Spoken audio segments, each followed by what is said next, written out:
We are live.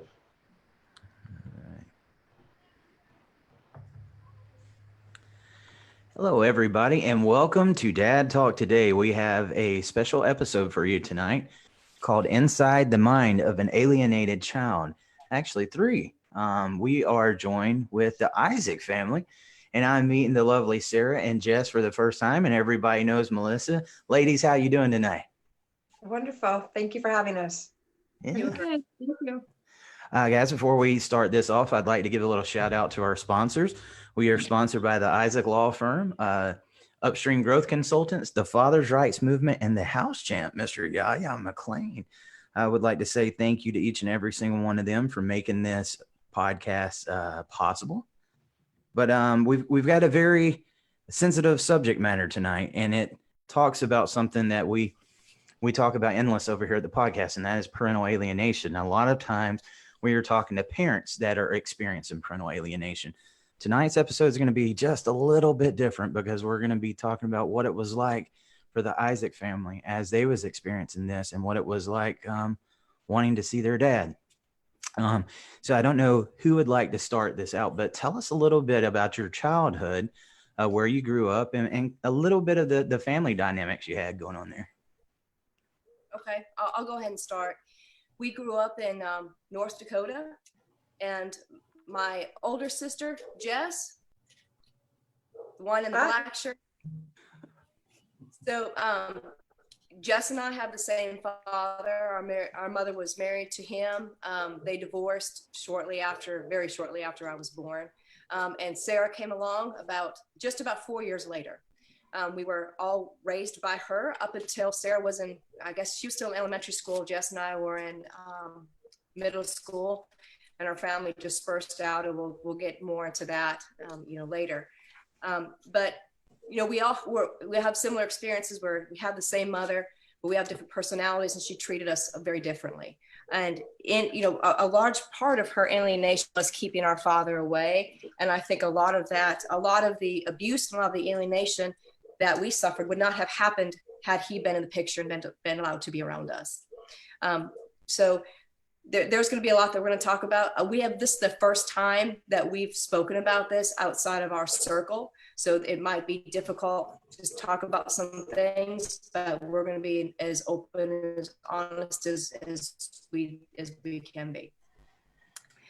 Well, I'll just go ahead and dive in then. It's, our mother, I want to clarify too, this is not a bash session. We don't want to disclose her identity. This is purely to tell you our experiences, from as abused and alienated children and the effects that it had going forward, and really what we've had to learn, and just to be healthy individuals and be in healthy relationships and to mend relationships. I mean, I have a letter my dad wrote me when I was 20 years old, when I was about to join the Army, and one line in his letter, it says to me, "I know you feel awkward around me as I do around you." And I was 20 years old when he wrote this letter to me. So, that's where we were, even as an adult. So, we'll talk about what happened, and how we got to that point, and then how we got to the point we are now, where we all have a good relationship. It did not happen overnight, definitely. So I'd like to start with Sarah, then we can go to Jess, and we can come back to you, Melissa. But tell us a little bit of what it was like growing up with your mother and what that relationship was like.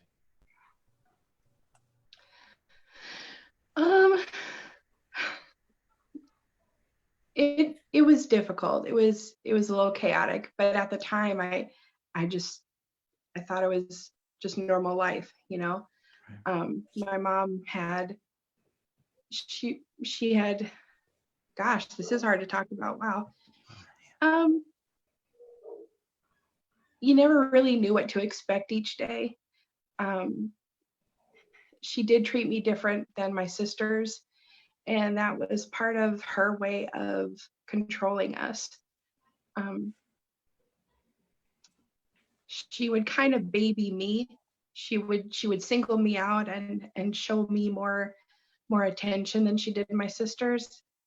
There was a lot of separation in our home between me and my sisters, even though we were growing up together.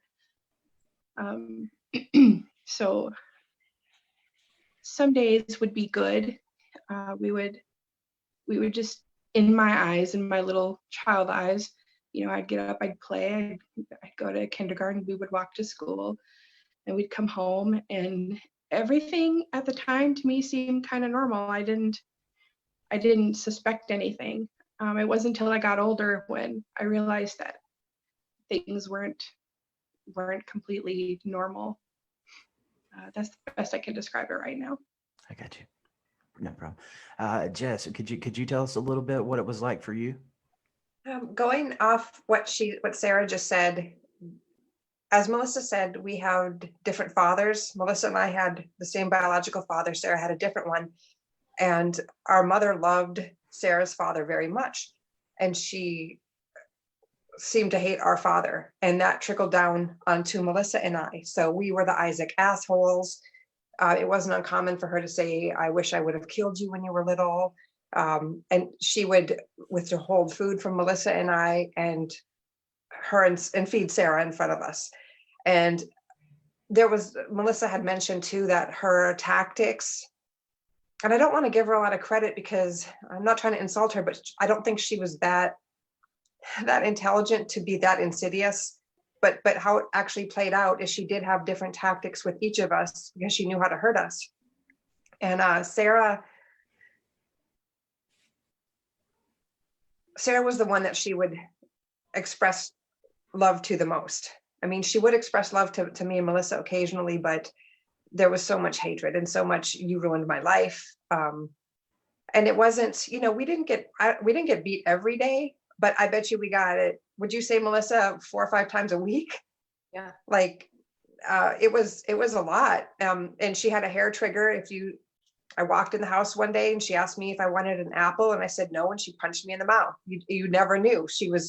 One day she was, trying to bake her own bread and be a good mother and take us to church. And the next day she's burnt Bibles in the house, and there's some mental instability there. So you did never know what was gonna happen. She did use more psychological tactics on me, more direct attacks, tearing me down. She was constantly telling me I should kill myself, that it was my fault she was overweight. It was my fault that we were poor. And she would tell me those things and I would say, I'm sorry. And I would cry. And again, I'm hearing this as a small child, as long as I can remember, I'm hearing this. She would say those things to Melissa, and Melissa would be like, oh, can I go outside and play? Melissa, she couldn't get into Melissa. And so then she'd lash out and she'd pick Melissa up by her hair. Melissa was really tiny. She'd pick Melissa up by her hair and shake her. And we got beat. Like I said, I went to the doctor not long ago and he's like, did you ever get punched in the face? That I have scarring on my retina still. We did, but she, especially when Melissa was tiny, really, really tiny, and she couldn't break her. What else? I guess the alienation part of it, she would want us to call our father up and just tell him we hated him, things like that. I guess that will be a different question later. Should I? Yeah, we'll dip into that. That was very good. Melissa, would you like to add something? Yeah, I think growing up, it was understood that she just didn't like Jess and I. She would call us the ugly Isaacs. She would make fun of the way we looked. And she said, everybody wanted, us to abort you. We should have aborted you. The reason your dad left because he wanted a boy and you were a girl. Heard that a lot. That she said, I hated your dad the day I married him. And, she would always just disparage the Isaacs, always disparage us. And of course that was our dad. We wanted to see him. She would say, your dad wants nothing to do with you. I don't know why you want to go out there. All he cares about is fishing. All he cares about is his friends. He doesn't want you out there. You're a burden. And if it got to where we were, we'd say, no, I want to go see my dad. You're interfering with me seeing my dad. It would be, the beatings would usually start. And believe it or not, it gets hot in North Dakota. So, it wasn't uncommon to go to school with long sleeves because we had bruises, on our bodies. And she loved cords. She would hit Jess and I with cords. So we had purple lashes on our backs and back of our legs quite a bit. Jess had a knee condition, probably mispronouncing it, but Osgood Slaughters, where it was painful to walk or kneel. And another tactic she would use if she was upset with us, she would make us kneel, and we had to kneel by her bed until, she would get tired. And it was just extremely painful for Jess. I mean, I'd crawl away, or I'd just lay down, because she couldn't see me. And Jess was, Carol could really never break me. She could never get in my head. And that's, but she could, Jess really, and correct me if I'm wrong, Jess, I don't want to speak out of turn, but I think Jess craved more motherly attention than I did. I didn't. I really craved a father. I needed a father in my life. So it was a lot of that. And I think as we got older, things that she would say, and we didn't, remember, we didn't have a dad in the house. We didn't have a strong father figure there. And before Jess went to live with him, she would say things like, when you guys get boyfriends, if you don't have sex with them, they're going to leave you. And, we're children, we're 10, 12 years old, and she's telling us this stuff. Right. And she'd say, you're not pretty enough to keep a boyfriend, or, you're not smart enough. You're never going to go to college. She would say these things. But and the abuse that we faced, and just the beatings, but it was really the wedge that was there between us and our dad kept us from really disclosing anything. Because let me tell you something, even as kids, we knew who had the control, and we knew it wasn't him. So we knew that if we tell him, well, nothing's going to happen anyway. And it was eventually one night, there was everything broke out in the house, and Jess left the house and disclosed everything to the police officer. Well, we were no strangers to social workers coming to school. I remember the social worker came to school, and eventually I told everything. And there's one specific incident where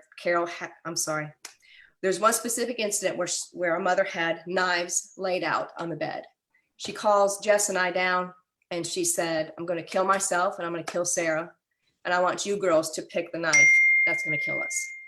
And this was not uncommon. It sounds so extreme, and it is extreme, and I understand that now. And I couldn't imagine if I knew a child was going through this right now.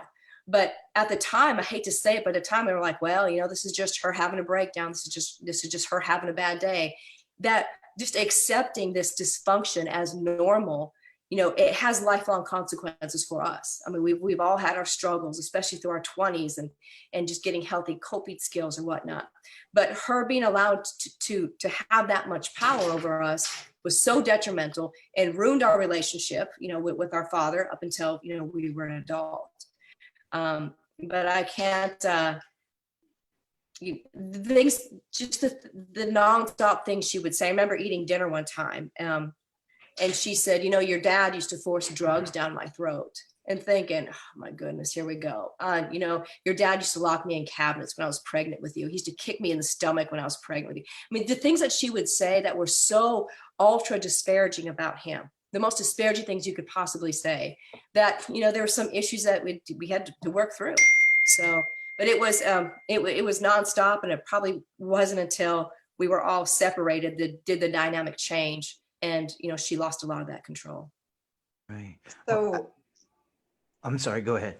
Can I add on to something about that? Yes, ma'am. Melissa was always really smart, and Melissa had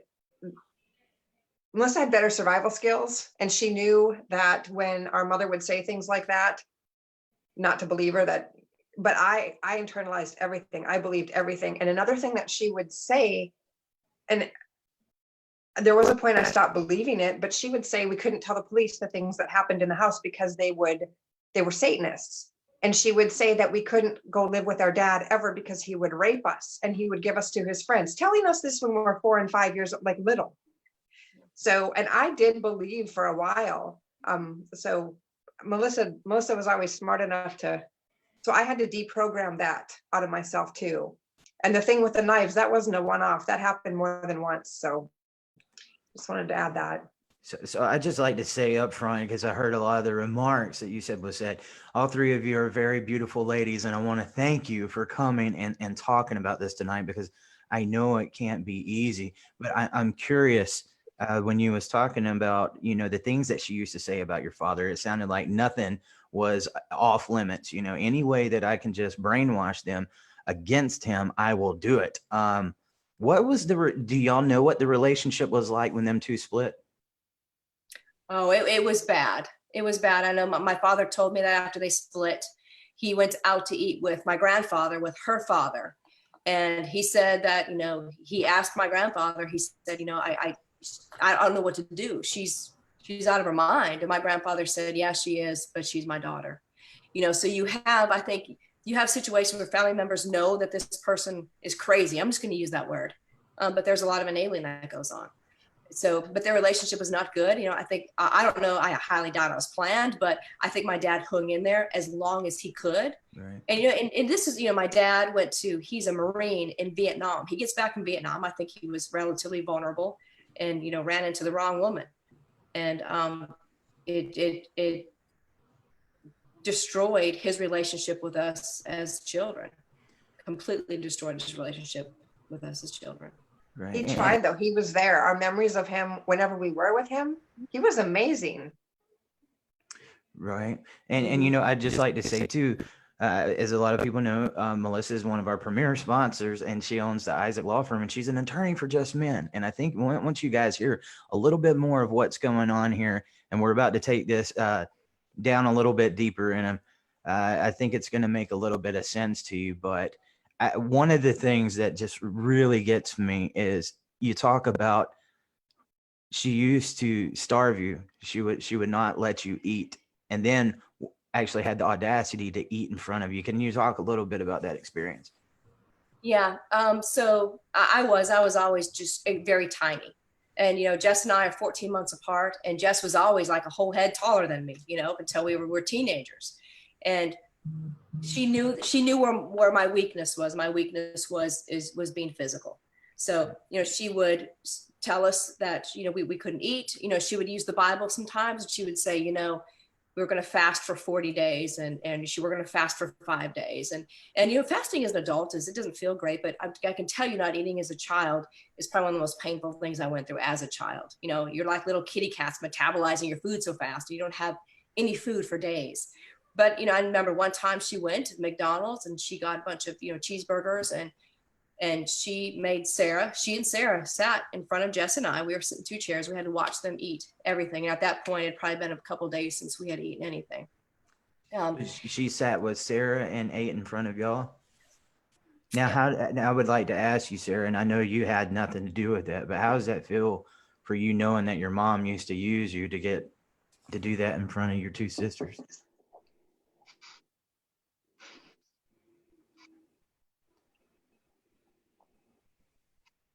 I think Sarah had it worse. I think Okay, Sarah had okay. the worst. Yeah. I do too. Did she, and y'all can answer this. I'm sorry, Sarah, I did not mean to, I'm trying to answer the questions here. At But, the time, I know, I understand it. It's okay. At the time, I didn't think anything of it. I thought it was normal. right. I didn't realize what it was. I just thought, okay, well, they're not eating, but we're eating. I was still hungry, so I would eat. I didn't think about it. I didn't know what it was.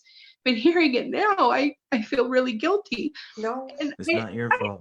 I know, Jess, you're gonna say don't, and I know that I shouldn't, but I do. But again, I know it wasn't. I didn't do it. I know that. Like in my head, I know that. I know. But it's hard to hear it, and I'm just really sorry. no. You guys went through that. When this is going on too, she would say, Sarah, Jesse's the reason your dad left. And she would, and Sarah was 26 till she met her dad. And I believe wholeheartedly Sarah's dad left because she drove him away.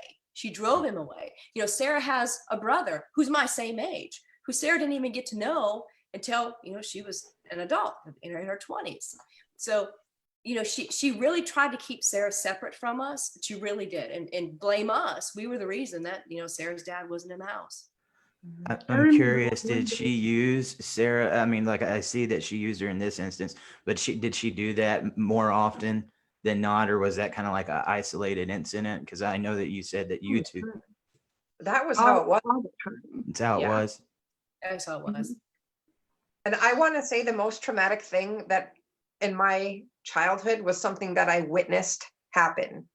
And so Sarah, even though, I mean, I remember like 2 or 3 times that she got whooped, but she was spared a lot of that, and she was spared a direct attacks. Her attacks were like, everybody else wanted you dead, but I'm here with you, Sarah.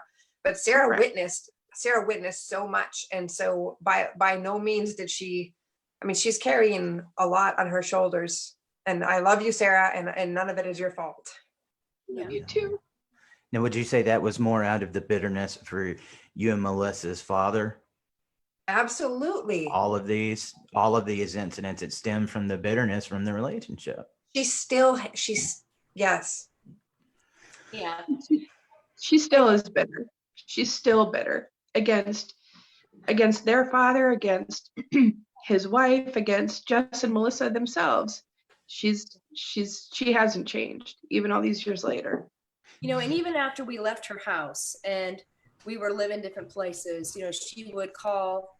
I remember, and Jess, she did it to you too, but I remember he called in the office, and you know, we were on welfare. We were, you know, so we had free lunch, and they say, listen, your mom called, and you know, she told us you're selling your lunch ticket for drugs, for drug money.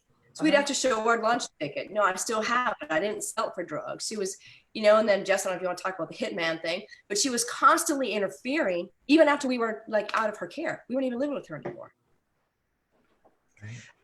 The hitman thing. When I went to live with my father, she would call. I remember the sun was shining. I was playing with the dog, and I was actually not miserable for a moment. And she called, and she would always call me. She'd just call out of the middle of the day, call out of, you know, out of the blue, and say, "It's a beautiful day, isn't it? It's a beautiful day for you to die, Judas." She always called me Judas. And then she told me that I was going to be dead before I turned 16. That she knew somebody, a hitman, that was going to take me out and make it look like an accident. And I believed her like that. So I would think so. Yeah. You know, my dad lived out in the country. I had to drive myself into school, and I was scared. I was scared until I turned 6. And I remember when I turned 16 thinking, I made it, thinking I was going to die, you know? Right. So I'd just like to take a second, if it's okay. And I'd like to, you know, I made an episode the other night on gaslighting and manipulation, and people were saying, oh my God, I feel like you're reading my book, you know, what's going on? And it's like, guys, that's because everybody thinks their stories are very different, but a lot of the stuff that goes on is very much the same. We just had a case a couple of weeks ago where there was a cop, he was a dad, and he was starving the kid, and he had been alienating the mom. Unfortunately, he did die. And his story sounded very similar to what was going on. So I'm sure you did believe her. I am, and you know, it's a miracle that it didn't happen, to be honest with you. But guys, as much as our stories are different, again, a lot of this is the same. I'd like to know, what was it like for you as a kid when you had asked to see your dad? She was very punitive. She would punish. And say, hey, I want to go see dad. And she would look at us and she would say, why? He wants nothing to do with you. Your dad hates you. Your dad doesn't love you. You go out there, you're a burden on him. And she would always say, you know, I just asked your dad for $50 to buy groceries for the week. And he said, I don't care if those kids live or die. So, and this is like, wow, I just asked to see my dad. And that would be the response. Or if you kept on, that's when she would get physical. And I remember there are times where we were supposed to go see him where she would cancel because one of us were, you know, or all of us were beat up and we had bruises. And so she wouldn't let us go. So, you know, asking to see him, you know, and we grew up in this trailer park, and my dad was just maybe less than 2 miles away. And we never get to see him. I remember in the wintertime, he knocked on the door, and I remember it was him at the door, and he was asking to see us. He said, I ask and ask, you never let me. And I remember him saying, you said you needed money. I gave you money. You still won't let me see the kids. And I remember her saying, they don't want to see you. They want nothing to do with you. And I remember thinking, oh my gosh, and I was maybe in the first grade. I was thinking, oh, that's not true. That's not true. I remember coming around to try to say something. Of course, she slammed the door and he left. And it felt horrible because I didn't want him thinking that I hated him, because certainly I didn't. But again, we're back before internet, before cell phones. This is, you know, back in the 80s.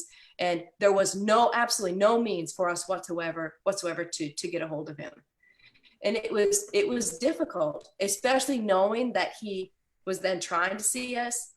And there's no telling what she was saying. But she would let us go for Christmas sometimes. We'd get gifts, and then we'd come home. She'd get mad. She'd throw the gifts in his yard, or she'd take them back and keep the money.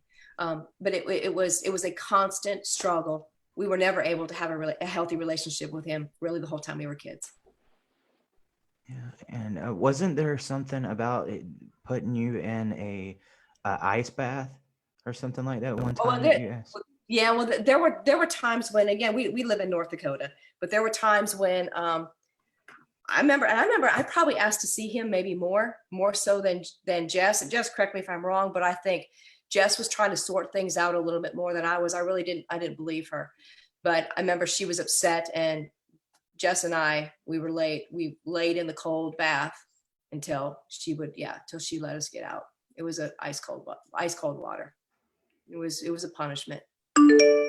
So knowing what y'all went through, do you fault your dad for not trying to fight harder and understanding why he maybe kept his distance sometime and didn't try more?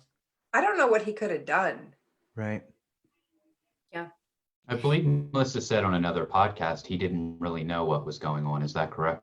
That is correct. He didn't know. He really didn't know the bulk of everything until we were probably teenagers, until, we could actually do something, have a voice, and get out of her control. Yeah, he did. He had no idea. And I remember one time, go ahead, Jess, go ahead. I was going to say at the end, I remember the night that I talked to them, and I just let everything out, and dad and we can say our stepmom's name. I don't know. Our dad and our stepmom.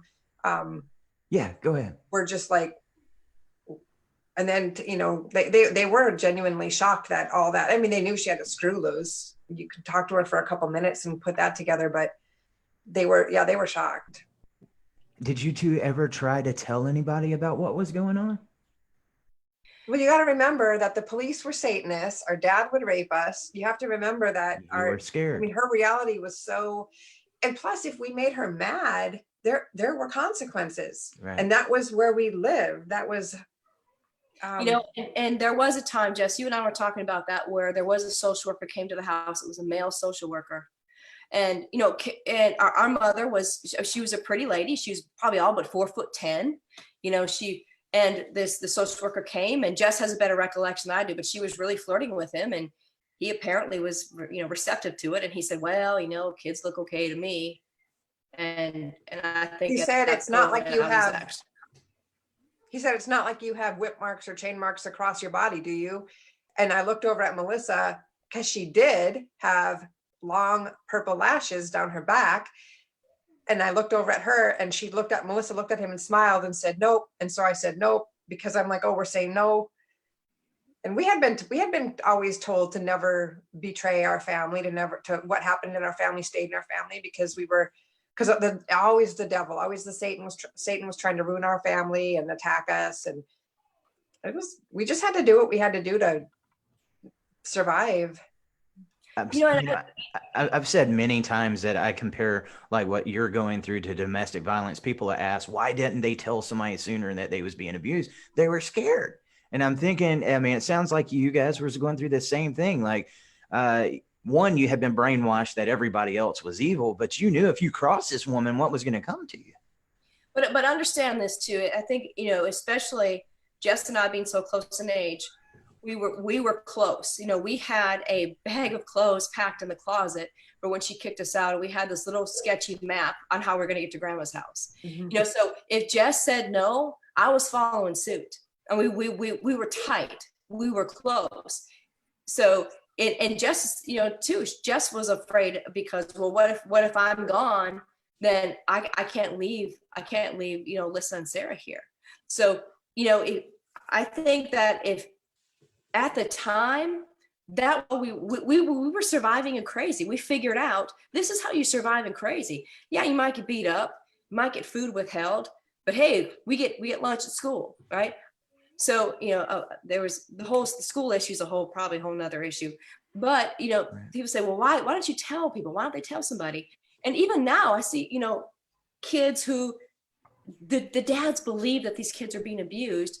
Well, we'll send a guardian ad litem over there. They're awful, by the way. You send them over there and the kids don't say anything. Well, I can tell you exactly why the kids don't say anything. Number one, you have no idea who this person is. And secondly, you have this abusive parent. They've always had the control. We knew our dad had no control. We knew he did. He couldn't even see us when he wanted to, much less us tell him something like this. It get back to Carol, we knew we'd really in trouble then. Sorry. Right. So, Keep so saying, what but anyway. was that like going through this and then having to go to school? I mean, did anybody at school know what was going on? You just every day you had to put on a mask and try to keep it hidden. What was that like? Jess, you want to take this one? Well, we were already trailer trash. I'm going to put it that way. So there were other things that were socially, we were dirty all the time. We had temper. Melissa had more of a temper. I broke down and cried all the time over everything. The world was a very hostile place for me. And so even now I work with kids, and if I see kids that are like really sensitive, the first thing my mind thinks is, are they being hurt, or kids that are really, really angry. But that's neither here nor there. That's just how it affects me now. I'm sorry, what was the question? Well, What was it like at school? I can chime in too. Jess and I never had our homework done. She was never concerned with her grades. She was never concerned with her homework. So, here we had this chalkboard with our names, with all this missing assignments, all this missing homework in it. But we weren't concerned about academics. I mean, you come to school, we're probably up half the night. There was a lot of stuff that went on with our home. Carol had some men come through our home where there were some safety issues where, a lot of times I just crawled over and I'd sleep with Jess in her bed, because it was scary about who was in the house at that point. But we go to school, we never had breakfast. We're in North Dakota, it's cold. We would go to school. I mean, kids make fun of us. We had socks on our hands because we didn't have gloves. And school was, it was a place that we went that, thank goodness it was warm, and, maybe we got to eat something.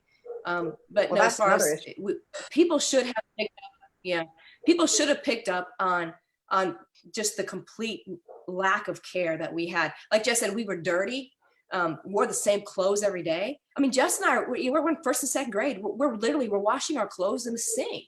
I mean, there was when I say she wasn't there, she wasn't there. There was we didn't have clothes that fit. I mean, it was a mess. Someone should have picked. She would swing from being a really excellent, loving mother to like, boom, to being, she would cycle. And then we were on our own. It was nothing for her to stay in her room for 3 days. And we would go to school. I remember going to school with like really, messed up hair, and the other kids teasing me. And like, I made it to school, Right. So it was like a case of multiple personalities. One day it could be different than the next, or each hour type deal. There's some mental instability, definitely. It sounds like I know people like that. I really do. But I'd like to. All right, so you were abused, you were starved. It doesn't sound like you was taken that great care of. You were called ugly. You were called the Isaac assholes. You were told that they wanted to kill you. I'm just curious, what was your self-esteem like at this point in time? Well, from a self-esteem perspective, I don't know that I would call it self-esteem. I think it was pure defiance for me. For instance, I wanted to be on the dance team. Okay, I was told no. I think I was on the dance team about 2 years before she figured it out. I just got to the point where I did what I wanted to do. And there was a curfew in North Dakota. I think, when you're 16, you have to be in the house by 1. And when you're like 14, you have to be in the house by 10. Well, I was out with some older friends. I did what I wanted, came home, and she was mad at me because she said, you're going to get me in trouble. And I said, Mom, call the cops. The curfew for a 16-year-old is 1. So she called, and they're like, yeah, curfew for a 16-year-old is 1. And she's like, you're lucky. Well, I was 14. Like, she didn't even know how old I was. So like, for me, it was pure, I did whatever I wanted to do. But I can tell you, by the time I was 10 years old, I was, I told her, hit me one more time, and it's coming back at you.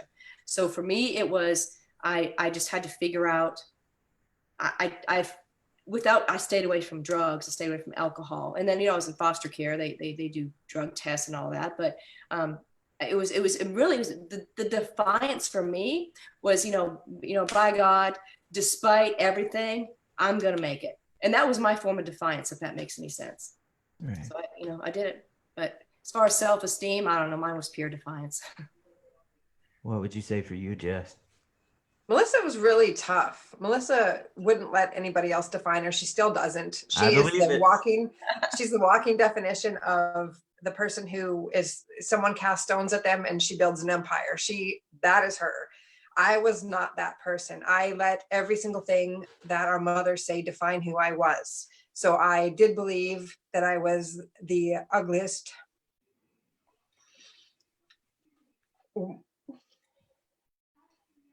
that I was worthless, the thoughts always say that I should kill myself. That was a record that was in my head. God, honestly, it's really a funny story, how I got over that, but I did let her define me. I feel like I'm very socially awkward. I don't like confrontation. I'm a mama bear. I'll tell you what, I have a special needs child.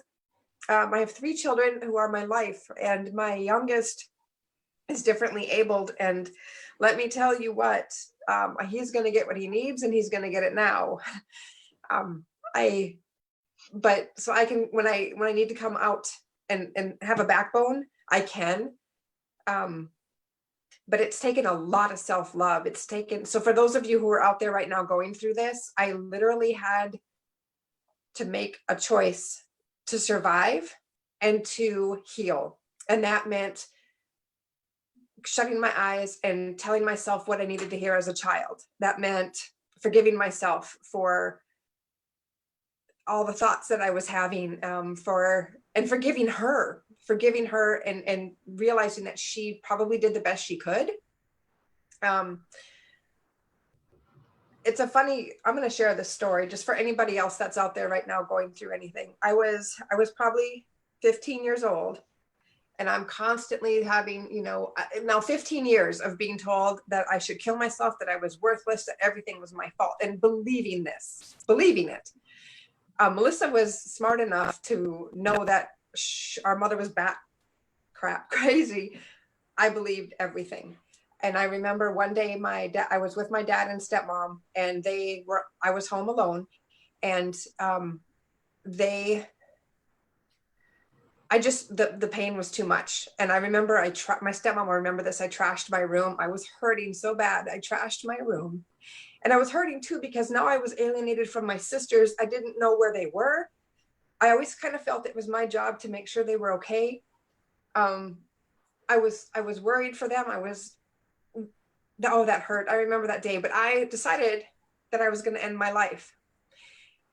And we lived on the country close to a river. So I started running towards the river, and I couldn't do it anymore. And I meant it. And I'm running towards the river as fast as I can. I'm done. And I heard a chainsaw in the woods, in the country.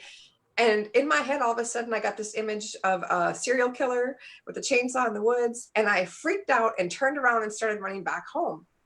And I made it about a block, and I just started laughing. I'm like, well, I was just ready to end my life, seriously, ready to end my life. And I just ran from certain death. There's, of course, the serial killer in my mind. And I realized at that point that I didn't really want to die, that I just wanted to not hurt. I just wanted things to be different. And so from that point forward, no matter if I felt like that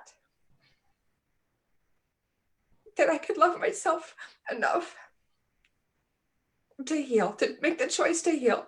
And that is not anything that I would ever contemplate now. And it's taken a lot of confronting her through journaling and just, letting my anger out, letting my pain out, and loving myself enough to be the one who defines me. So, and I'm just sharing that because if there's anybody else, every time I hear someone say that they want to kill themselves, I just ask, do you really? Or do you just want to not hurt anymore? Do you just want something different? So if any of you are out there and you are feeling that way, going through this process, you just want something different, right? And things can be different, and they will be. So hold on. What was that paranoia like for you, Jess? I mean, you was even told that she was going to get a hitman after you. Yeah. I mean, your own mother. This is every bit of it's hard to comprehend. And the sick thing is, I know We've heard many stories like this from people, but this takes it to another level. I mean, she said she was going to get a hitman after you. I mean, what was that paranoia like in your day-to-day life? Was you always looking over your shoulder, or? Just when I was driving to school, because she told me it was going to happen on the way to school. And I started crying in my room, and my dad came in. I don't know, it's funny now. And he told me to stop crying, that she was not going to terrorize this family. And I was going to drive. I wanted him to drive me to school. And he's like, no, drive yourself to school. I remember thinking at the time, thanks, Dad. Yeah. Right.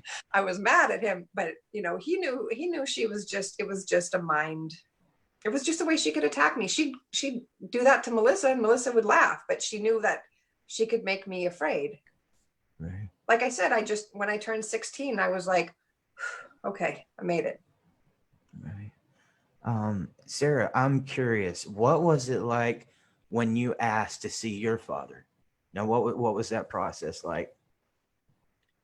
Sure. Well, you have to understand my experience with my dad and my mom, that whole dynamic is completely different than Jess Right. and Melissa.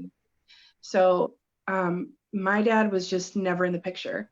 Looking back, I never asked about him. Every once in a while I would, but all I would hear is, he doesn't want you. He walked away. He's no good. I didn't hear that he was abusive, but just, it was more that he didn't want me. And of course, she's my mom. She's the only thing I know. So I believed her. And I didn't know this at the time, but his whole family were, everyone was in the town that we all lived in. I found out just a few weeks ago after talking with my aunt that there was a point in time where they lived just a few trailers down from us, but they didn't even know that I was my dad's daughter. So my sisters told me that there were times that there was a time when my dad came to see me. I barely remember it. And he also brought my brother.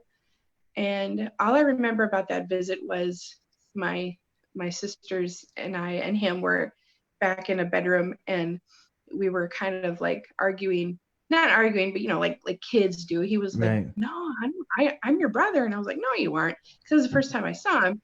But I remember someone, either Jess or Melissa, I can't remember now, but someone said, Sarah, he's as much as your brother than I am your sister. And it just kind of blew my mind. But I don't remember seeing him.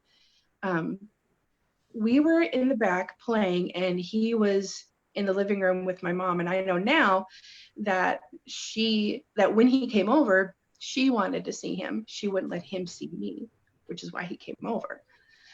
So, but after that, it was, I didn't ask about him. She didn't like that. And all I heard was, he doesn't want you. Nobody wanted you. Everybody told me to abort you. Her deal with me was, forget everybody else. I'm the only one who loves you. I'm the only one who wanted you. Right. And so that's what I believed. So I didn't really, I thought about my dad. I thought about him a lot, but I couldn't talk about it. Because again, I didn't want to make her mad, because how we were talking about before, it was like she had multiple personality. It was Jekyll and Hyde, and you didn't know what would set her off. And growing up, through my child's eyes, a child looks up to their parents, whatever kind of parent that is. That's all that I knew. So whatever she said, I believed, and I didn't want to make her mad. I didn't want to make her sad, because it always made her sad. And it made me feel like crap. It just confirmed. There was so many times that just confirmed that I wasn't wanted. And that's what I thought that he thought of me, and not just him, but his whole family.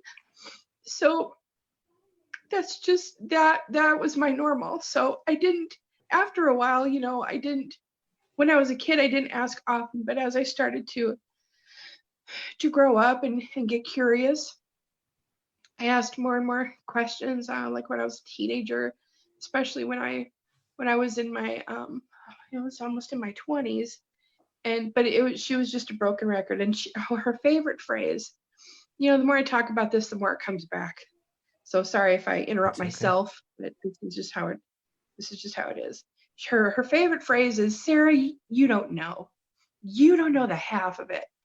You don't know what he did. You don't know what it was like. I had to protect you from him. It was always, I didn't know. And so I started to say, well, tell me, enlighten me. What was so bad about him?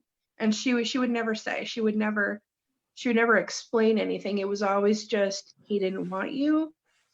He's worthless. He never tried to see you.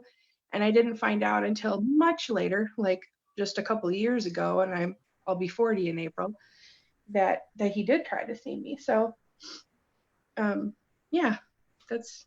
Sarah, I have a question. So Jess and Melissa have shared with us that, there was physical abuse present, and there came a point where you were separated from Jess and Melissa. Once that separation occurred, did the physical abuse ever turn to you? I only remember her hitting me once, and she wasn't as near physical with me as she was my sisters. I don't know why. Maybe by the time I came along, she figured something else out, or again, as my sister said, she attacked us individually. She figured out what worked with us from a very young age. From when I was just a kid, she just started. I know now. I didn't know it then, but I know now that she was conditioning me. She didn't have to abuse me. She didn't have to physically abuse me, I should say. So hers was more just, it was my job, like my whole reason for being was for her. And if I didn't clean the house, if I didn't comfort her when she was flipping out about anything, it was more, oh God, she didn't have to raise a hand to me. She was just a look on her face. I got it to where I could just read the look on her face, and that was enough. I'd start apologizing, or I'd start cleaning, or I'd make her something to eat, or I would do something for her to calm her down, and that's what worked. So no, there wasn't a lot of physical abuse with me. It was completely different. I'm curious, and you guys can, expound on this and tell me if I'm right or not.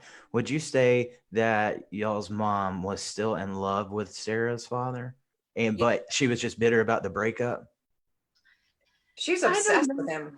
She was obsessed. Yeah. But I wouldn't say that it was love. I don't know if she's, and I know this sounds bad. I'm not trying to bash her, but I truly don't think she's capable of love. I don't think she can love somebody. She says that she loved my dad, and maybe at one point she did. But from the stories that I've heard, I think it was more like Jess said, I think it was more of an obsession. And I know now that he just could not deal with her. He didn't want to see me. He wanted me to have a relationship with my brother. He tried, but she was so out there. She was so manipulative and hurtful and crazy. He just couldn't. He couldn't deal with it. I'm sorry, what was the question? Well, no, it's textbook narcissist. It really is. So it started with Jess and Melissa's dad. Okay. And then once that split up because he left or because he wasn't there, now she went to, your father. And it sounds like there was still some attachment there, but that's an important thing to clarify, Eric. What's that? Okay, so Melissa and Jess and Sarah, was it your father who left, or did she leave him and the alienation began occurring? With my what? Yeah, he's asking if y'all's Jess and Melissa's father left, and did Sarah's father leave, or was it the mom that did the dumping? I remember hearing him say, our father saying that he was talking to someone about how miserable he was. Just he was miserable, and his friend or his brother, somebody saying to him that divorce was an option, and he said that it was like this light came on that that was an option, because I think he was just so miserable. Yeah. Mm-hmm. And two, she always said she was in love with Sarah's father even before she married our father. So she was, I believe, from what I know and heard her said, I think she was pursuing him even while she was still married to our father. She knew him beforehand. There is something there because I mean, you can just kind of pick up on it, and it was like I think with that, how dare you leave me? You know, they that's the thing about somebody like that. They can't get over that relationship, and there'll be lifelong consequences. You know, um, Well, I don't mean to cut you off, sir. no, I'm no, no, you're sorry. fine. My dad and my sister's father were friends.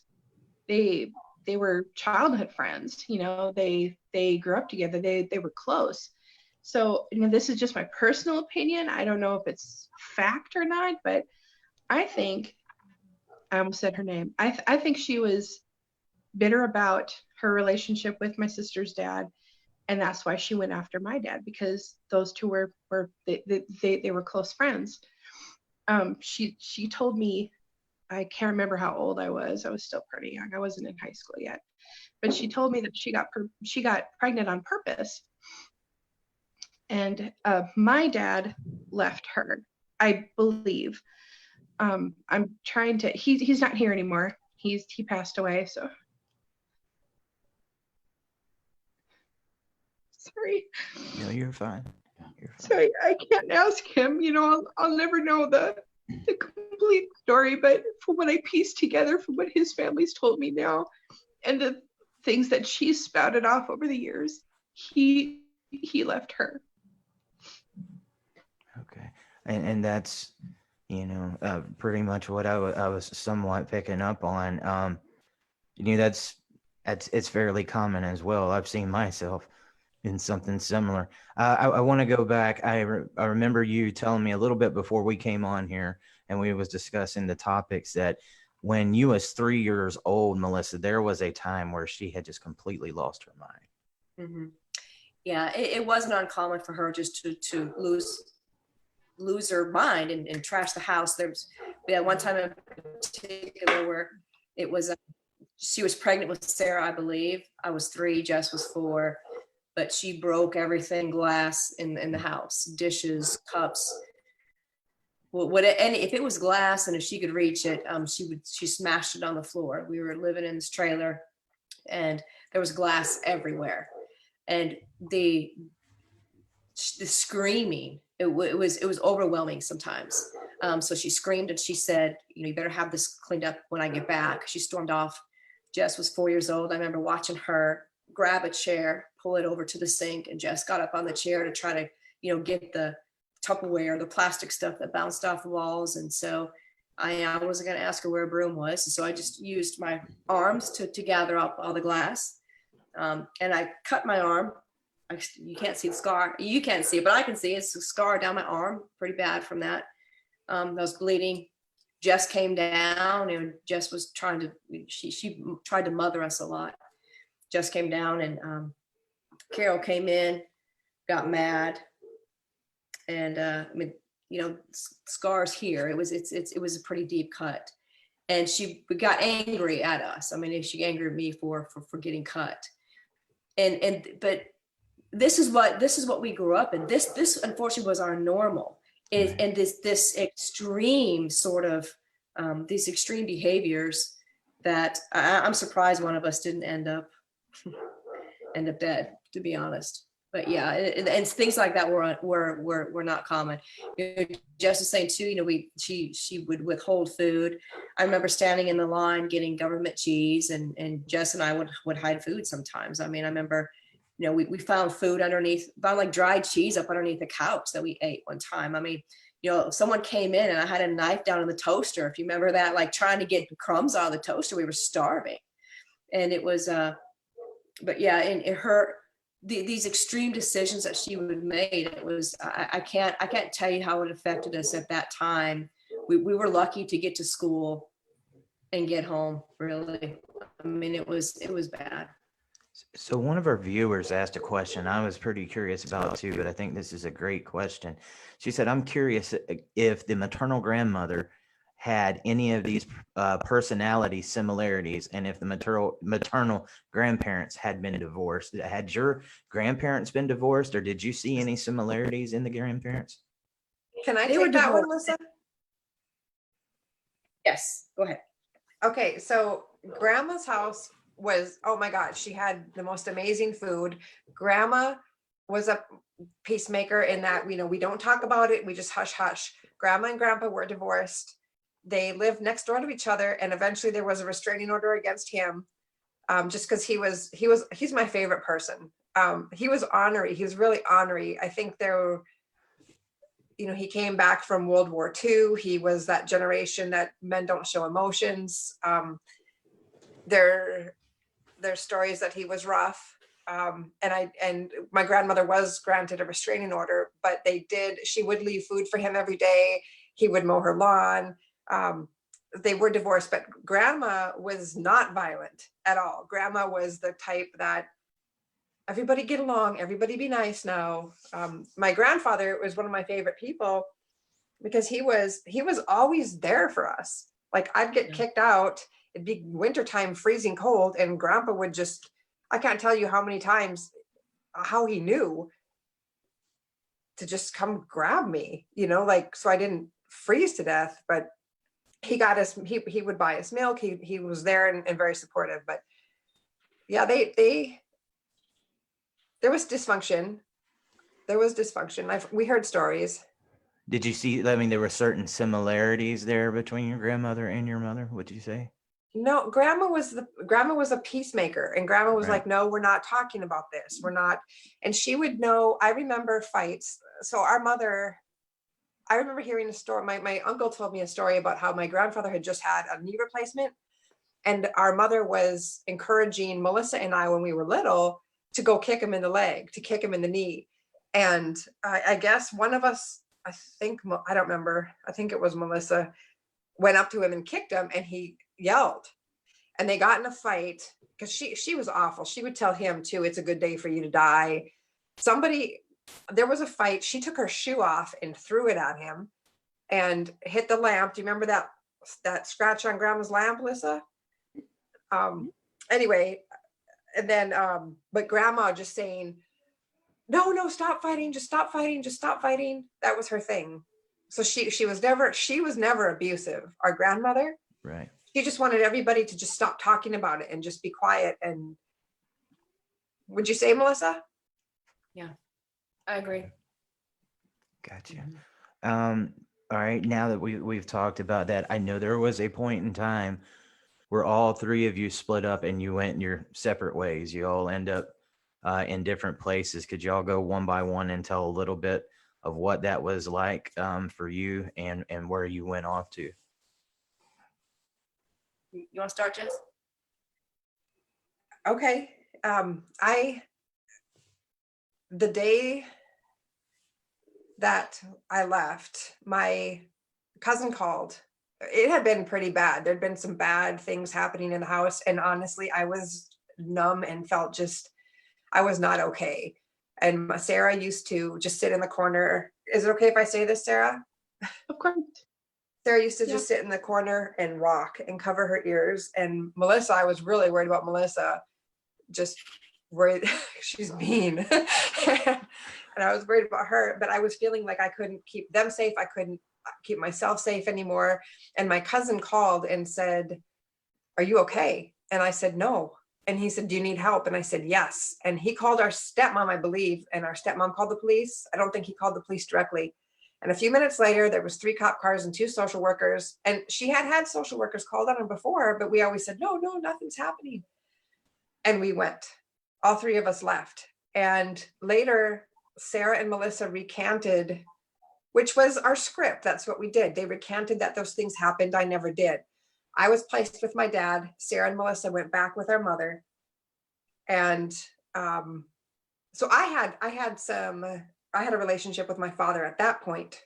So I know there was alienation when we were younger, but I got to start having a real serious relationship with him at that time. The alienation for me that was the most painful was now from this point forward, being separated from my sisters who I loved. They were like the 2 most important people in the world, and then they were gone. So Melissa. You know, when that happened, we disclosed everything. As far as, you know, the recanting, I don't know that it was so much Sarah and I recanted everything, but understand this too. Our father is not Sarah's father. She would have fought, and she did fight to keep Sarah out of that house, first of all. Second of all, and I'm gonna be honest, I had a dog. My dad didn't like the dog, and he's like, dog can't stay here. And I'm like, well, I'm not staying here either. The dog can't stay. So there were a lot of moving parts for me going back over there. Although some of this too was, he was not Sarah's father. So Sarah and I went back to the house without Jess, and she still had her severe mood swing. I had told her, hit me again one more time, or if she came at me and said, your dad didn't want you, I'm like, apparently he didn't want you either, because he divorced you, so it was me coming back. So she had lost some of that control with me, and she actually moved with Sarah to another county. And there was a period of time I was not supposed to be doing this, but I actually had my own efficiency apartment. I was in high school. That ended up breaking down. I had to go, foster care and live there, go to, foster care and group homes and things like that. So there's other things that happened that were, and at this point too, I'm an adolescent, and I'm very angry. I'm a very angry adolescent. I think, Jess saying she internalized things, and she had a lot to, I think there was some depression there. With me, it manifested itself in anger. Like, you don't tell me what to do. I felt like, I was 15 going on 30 is how I felt, but there's this separation then with Sarah. She took Sarah and moved to another county. And she told everybody she was going to a different place. So we didn't know where Sarah was. Jess and I would, So I think for me at that point, I kicked into survival mode. It was, and Jess and I would pass, it was sad. Jess and I got to where we'd pass each other in high school in the hallway and just give each other a nod. And that was all the contact that we had, Again, this is before cell phones were out. So, I kicked into survival mode. And, I had 1 or 2 jobs. I was in school full time, and I was just trying to survive just for me, had a car payment, had all these adult bills, when I was a kid. And then, went to foster care.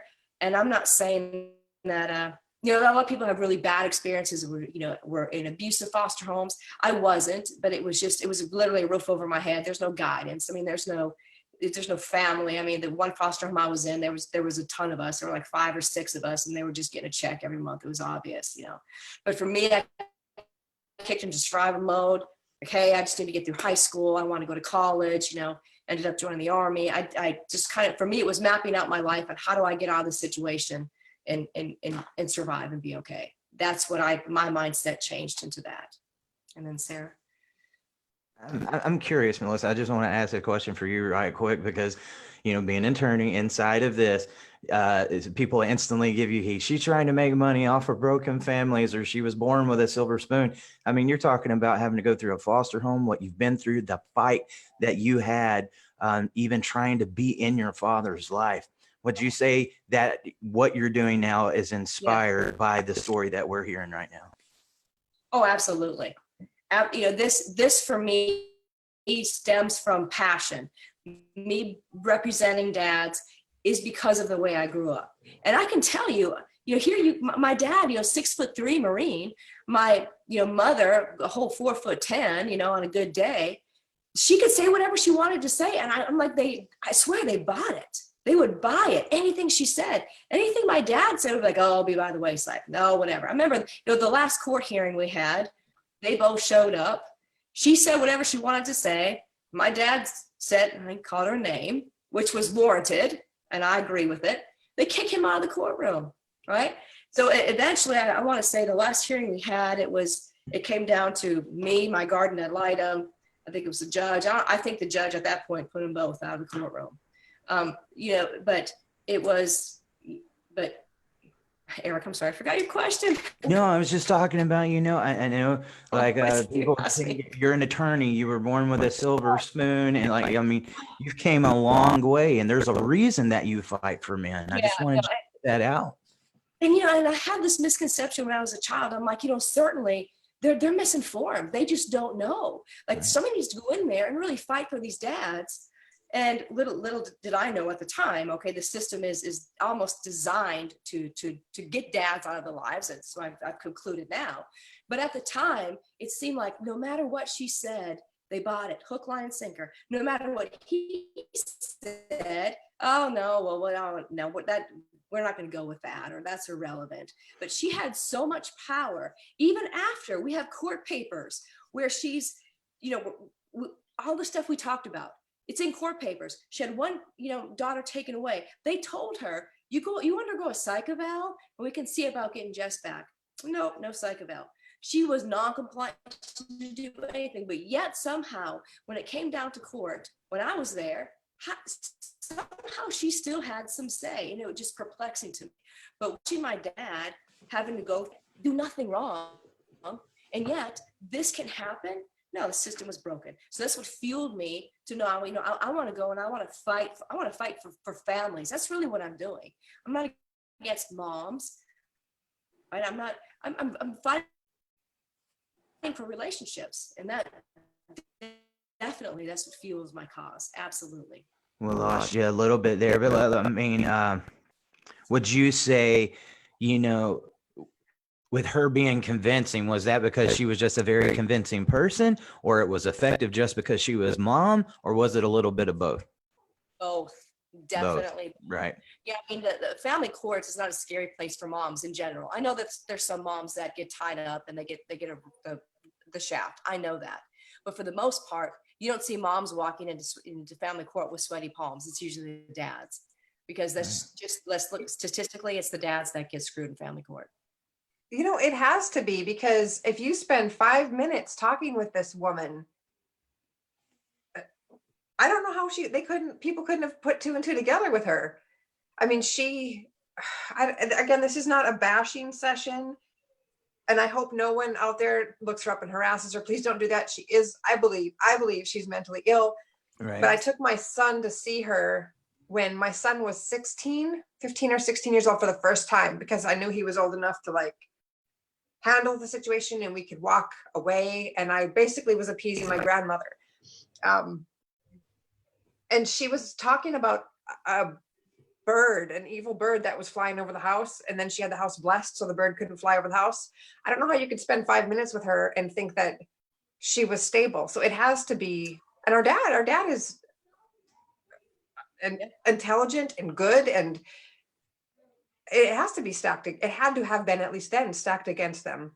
Well, I think, when we're in the house with somebody, you see one thing, but they seem to really know how to put on a show when they get out there in public or in court or trying to convince somebody of this story, or they're doing their little smear campaigns. It's very effective, and they're master manipulators. So I was just a little curious on that. Was it because she was convincing? Was it because she was mom? And I think family courts was a little bit different back then. Was it not, Melissa? I mean, it was pretty much all in favor of the mom. Oh, yeah.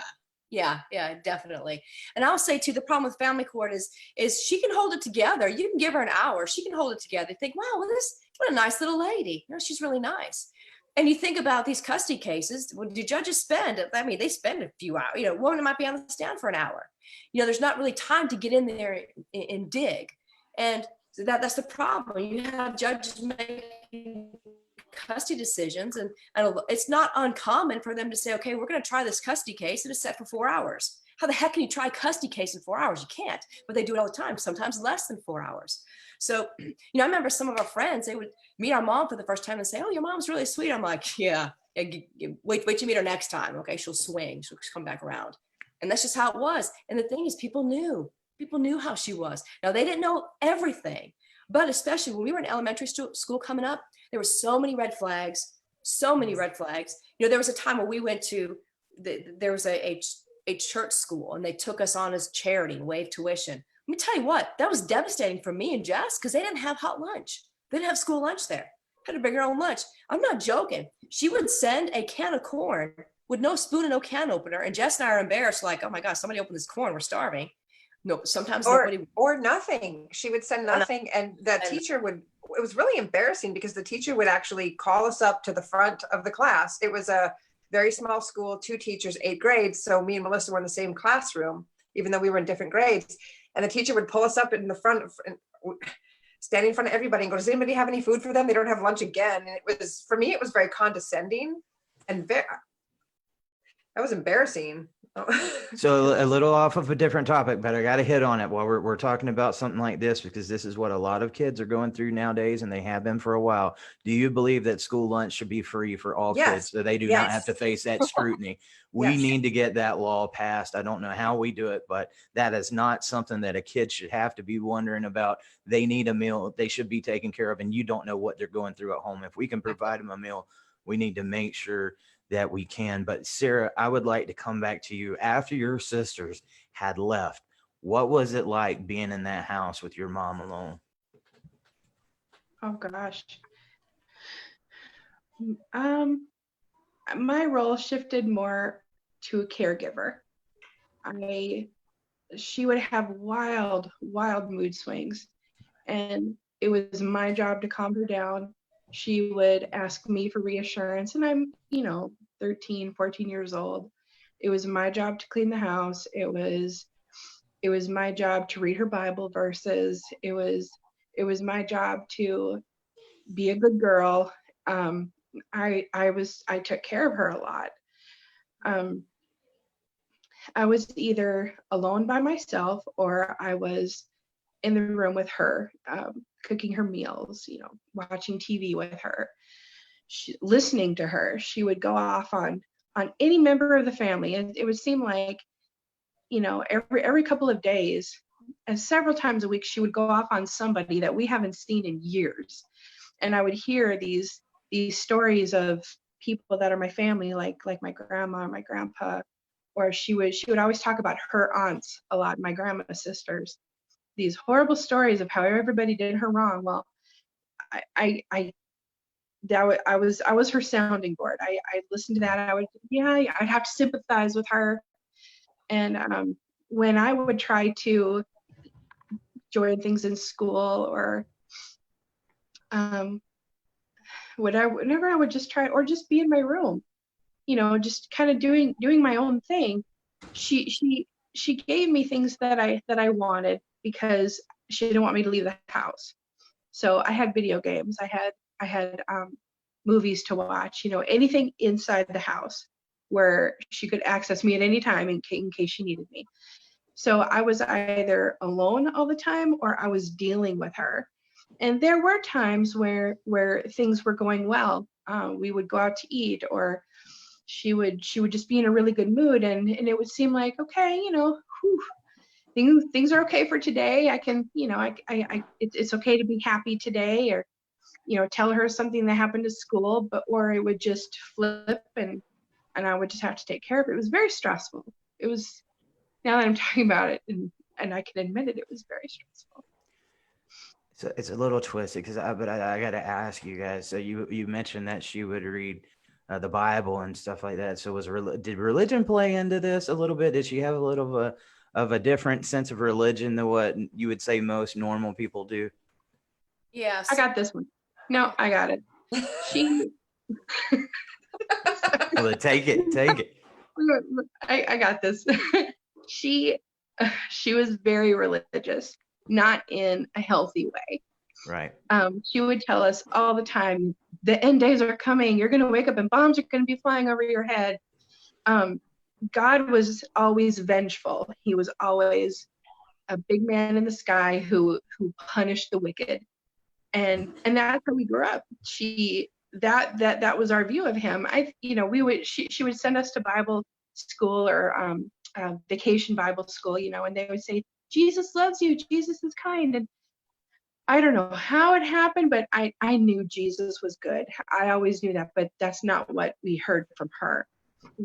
She would hop around to different churches. I can't tell you how many different denominations I've been a part of, because all of them. As soon as she was right, yes, because as soon as she would start to get, and all right, I'm tripping up over myself here, but remember how we said she comes off as a nice person. She puts on a good face. She's very sweet, Right. So people buy that because she's really, really good at it. But once they get to know her and see her and hear the things that she says out of her mouth and what she believes, she'll argue with something. She's argued with my pastors, I don't know how many times, and I would always get so embarrassed. I personally have always been really religious, probably because of what she instilled in me, but I've always tried to balance it. So church has always been my outlet. That's what Jesus got me through everything. It had to have been grace, but not the Jesus that she taught us. And whenever she would start going to whatever church I was at the time, I would hate it because I thought, oh, okay, I can almost count down to the day I won't be able to go here anymore. It's gonna be so embarrassing. And she would start yelling at the pastors, thinking that they don't know that they're twisting the Bible. She always knew how to interpret scripture, not, the pastors who, were ordained to do this. She always knew. So growing up, I think all of us were baptized at different churches. It was just another circus growing up with religion. I remember her burning Bibles. I remember her burning our pictures. She always burned our pictures. Why? Anyway, there's no baby pictures of us. None of us have any mementos from our childhood other than the ones that, I almost said their name, that Melissa and Jess's father and stepmother saved. Other than that, there's nothing else from our childhood because she was burning all the time. I remember, I don't know how old I was, but we were in the house out in the country, and I had my little hands over the counter, and she had a metal colander in the sink, and she was burning our Bibles and our Jesus storybooks and pictures. And I remember as a kid seeing the flames come up, and she seemed huge to me at the time. I know now she's not, but she would just stare and just be staring at the flames with just a blank look on her face. And as a kid, I'm like, oh, what's this? It's in fire. And I reached out my hand, and she didn't even look at me, but she slapped my hand away. And I can't remember if she said something now. Something's come. I remember lips moving, but I don't know what she said. But I just remember thinking, oh, just stay away from her. Just give her space, But yeah, she would talk about God, and she would make us pray. Remember, we would have to get in a circle in the living room on our knees and pray the Our Father. And God, it was crazy. One day, go ahead. She built an altar, remember, in the living room at one point. But yeah, I'll just throw that in there. Go ahead. No. So okay. I mean, did she have like her own interpretation of the verses and whatever the Bible meant? And I mean, that's the reason I'm asking. I mean, that's actually kind of common. I've seen that. Honor thy father and mother. That's what was drilled into our heads. Honor your mother. Not so much father. She would never say not the father. The Bible says honor your mother. Mm-hmm. Yeah. And she still says it. Yeah. Honor your mother. I'm your mother. As far as this is a God of sacrifice. So there were times where, we would just have mattresses on the floor because she would say, God doesn't want you to have a bed. You need, God wants you to sleep in a mattress on the floor. Or there was a time where I was living with her and Sarah, and, God was mad at me. So I got a mattress on the floor. And that's it. I think I had a mattress on the floor. I think there was a dresser in there. Sarah had a bed. She had a stereo. Sarah's room was decked out, but God wasn't punishing Sarah. God was punishing me because I wasn't sacrificing enough. So she would use God to reinforce how she would punish us. And, she'd be really religious one day. We didn't just go from like Baptist to Methodist. She would be, Seventh-day Adventist, and then Church of the Nazarene, and then now apparently she's Jewish. I don't know. I mean, but it changed all the time. But she would make allegations against these men. I remember when the Seventh-day Adventist Church, she made allegations against this guy who was like 80 years old that he tried to have sex with her, something crazy. But she would try to get what she could from the churches, and then she jumped to another church. And then, of course, people in church felt bad for us because, like, oh, here's this single mother, right? Here's a single mother with these 3 small kids. But she really took advantage as she jumped from church to church. Well, that's not surprising though. I mean, that's That's a common theme with the narcissist. I guess at this point in time, it would be a safe assumption to say that she was a victim to everybody she met. And, she was Oh, always yes. the victim. Oh, So whether it's in a relationship, whether it's with her children or a church, they go from relationship to relationship. They don't stay somewhere too long, which is very surprising because most of the time they do this because they feel as they are superior. I am the only one you need. But you can't even stay in a relationship for long enough. And that's the part that's so hard to process is like, why do they not see this? I mean, I'm sure you had at one point in time to say, look, Mom, I think something's wrong. You need to go get some help. Have you guys ever Oh, took you that can't say approach? that. Yeah, we No. have.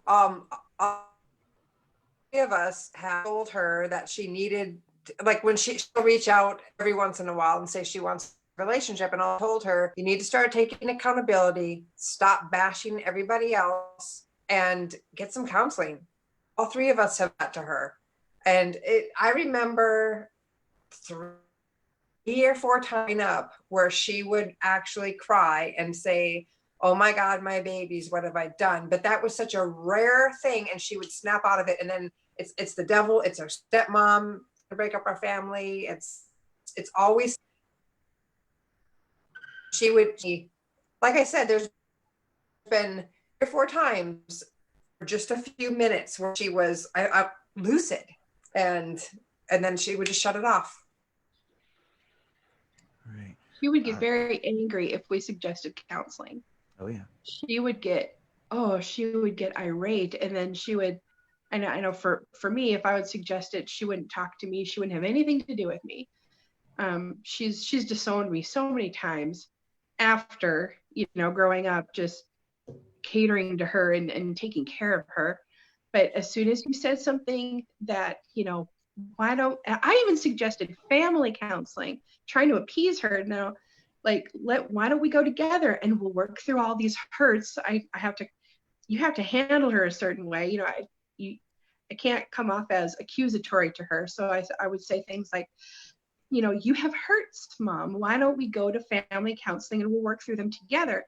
As soon as you hear counseling, she'll rattle off some names of some people that were part of our case when we were little. And I mean, she's still complaining about these people and, oh no, they're just out to get you. She told me so many times that people who are on antidepressants, people who saw counselors were on a blacklist of the government.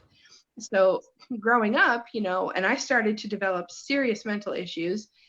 I needed therapy. I needed, I needed antidepressants. I needed something. I always felt like I couldn't go and get that help because then I would be on the list of the government and I'd be blacklisted or whatever she would say. So She was paranoid. Oh she was yeah. very paranoid, and she still is. But no, I mean, there have been several times, all three of us throughout our life, throughout our interactions with her, would suggest counseling. Right. Sometimes it would be during a fight. Sometimes it would be once things calmed down, and she would come to one of us and seem like she wanted to have a relationship with us. And once we learned, healthy boundaries, we would say, no, we want you to get help first, or, something like that. She would just fly off the handle all over again and would stay that way for a long time. Isn't it crazy for somebody that would be such an intimidating person that would call you these names and like, how dare you defy me, that you give them a little simple suggestion. Hey, I think you might need to go get some help, go talk to a counselor. And they become so fragile. You don't tell somebody like that they need help. That's one of the biggest mistakes that you could ever make. And it becomes pretty scary. So I think more times it's easy to just ignore it and go your own way than to try to do something. So let's talk about some of the symptoms of this. What have you noticed any lifelong consequences that y'all have from what you went through as a kid? Yeah, I think for me, the realization that it's not healthy for me just to be Melissa, to be by myself. I could go through my, I got a good marriage. I've got 2 great kids. And I don't like feeling like I don't need that, because I want to need people. I want people in my life that I love. And it took me, I think, through my 20s to figure out that it's okay to make myself vulnerable to someone else. That's okay. Because I wasn't doing that at all. I mean, I was, I had myself, and that's all I ever needed. I had myself, I was due for myself. If I had a need, I met it. I wouldn't let, if someone criticized me, hey, I'll walk away, I'm good.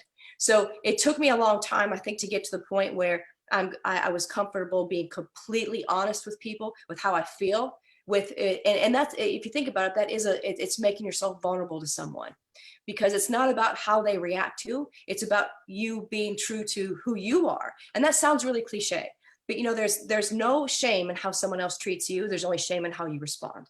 So that's what and it took me literally probably through my 20s to realize that I don't have to be on guard all the time, that I don't have to question someone's motives all the time, that I don't have to always, have reserves and make sure I'm okay, because that's just how it was. When we grew up, it was always me doing for myself. And so that was a big thing for me is it's okay to rely on other people, and it's okay to be in relationships where you're vulnerable, that's okay. It took me a long time. Right. How about you, Jess? I had to learn to not try to fix everybody. I had to learn to not be codependent. I had to learn boundaries with people when they were exhibiting toxic behavior, to distance myself from that.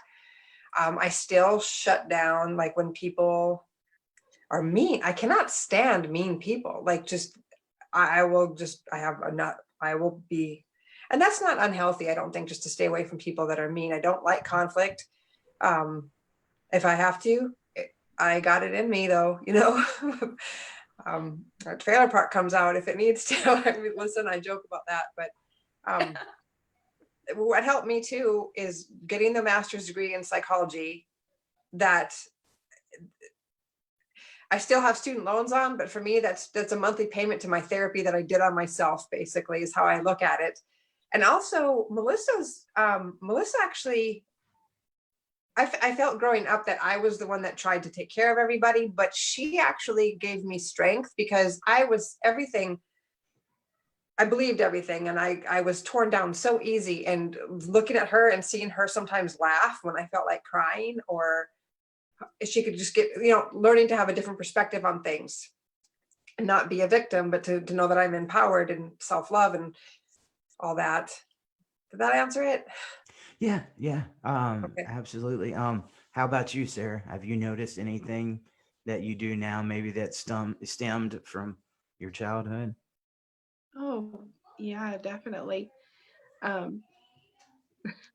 don't want to sit here and, tell you how messed up I am. I don't want to put that on the internet, but I definitely have issues. Just learning who I am. And I know that this sounds cliche. I hate saying it out loud, but I'm still learning who I am and what I like, and just being an individual, because I didn't have an identity with her. I really had to learn boundaries. I had to learn that it's okay not to like somebody.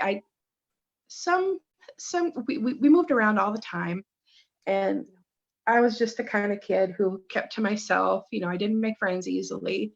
And as an adult, I still don't make friends easily. I keep to myself. I have to watch it, because I always think that somebody doesn't like me, and I want them to like me, but I don't know how. Like, I still have these adolescent these adolescent viewpoints of other people, if that makes sense. It's hard to explain it, but I'm just now learning that my own personality, and I had to learn boundaries with her. It was very difficult when I did start to grow up and become a teenager and approach my 20s.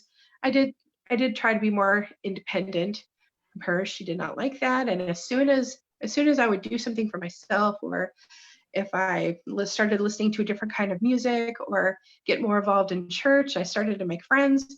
that was when I became an evil child. Sarah, you're just a mean girl, because I wanted to go out with my friends instead of staying home with her. So any kind of personal growth that it just happens from, going from age to age was bad. So it was really difficult transitioning into adulthood. I don't know if I did it right, but I'm work in progress, and I'm okay with that. I'm happy now. I have a wonderful husband. He's actually sitting here with me. He hasn't left my side this whole time. He's amazing. I have really good people in my life, and it's just been it was hard. It was hard growing up. It was hard learning how to grow up, but by grace, I somehow got through it, and I can still catch myself making excuses for her. I still catch myself being submissive when I shouldn't be, but talking to Melissa and my sister Jess, that helps, and I'm finally able now to see her for what she is, and now I'm at the point where I'm just working through that. I'm curious, and y'all can answer this in any order you want. Being a parent now, have you seen yourself doing the exact opposite of what was done to you as a child, and how that's affected your parenting style? Do you want to go first, Melissa, or should I? You can go. I was terrified to have children. When I found out I was pregnant, I chose to keep my child versus everybody else I knew who was having abortions, because I was 21 when I had her and in college. And I was terrified that I would be like my mother. That I would hurt her. But I knew I loved her. And as soon as when my child was born, I remember holding her and thinking, how could you do that how could you say those things to an innocent child? And there's never been a question. Because I was afraid that I would be like her. I see I appreciate my children. I learn from my children. I love them. I got divorced. And when you go through after 15 years, when you go through a divorce, it hurts. You don't want to call the other person up and when you don't have to. But when one of my children would have a problem at 3:00 in the morning, my ex got a text or a phone call at 3:00 in the morning. And I said, we need to talk to our child and let them know how much we are here for them and we love them. I don't know how people can use their children. My dad always says, use the kids like missiles to hurt the other one. Like, if you love your kid, come on. Why would you do? I don't know. No, yes, I would not. I'm not like my mother. So, Melissa, I don't know. And I think for me, when I was pregnant with my daughter, my biggest concern was that we wouldn't bond. I don't ever recall having a bond with my mother. I don't. I remember that, when she came to school when we were 4 and 5 years old, I remember thinking, like, how's she doing here? Like, I never bonded with her. I never had mother-daughter connection. I don't remember liking her, to be honest. I never had that. So my biggest worry was, especially with a girl, was that she would be born and she wouldn't like me or I wouldn't like her. It's not an issue. Of course, I love my daughter. And, there's things, kids are kids, girls, I got a girl and a boy, and girls definitely more drama than the boy. So I could see where frustration as a parent builds up, but I can never, ever say, I've never been so frustrated. I'm never at the point to where I would want to beat my daughter, beat her or say the things to her that out of anger. And same thing with Jess, I look at my kids and I think, I just wonder sometimes, how insane does someone have to be to treat their children that way? And it is how insane does someone have to be? So as a parent, I think I look at my situation differently, because, as a kid, you see her do these things and that's just the way it is. But no, it's not. That is not the way it is. That is not normal. And having children made me realize even more how dysfunctional my life was growing up. Right. Now, Sarah, do you have kids? No. Okay. Now, is that something that kind of makes you a little bit iffy, knowing what you've went through Or is that something that you would look forward to in the future? Oh, I would love to have kids, but I can't. Oh, I'm so sorry. It's okay.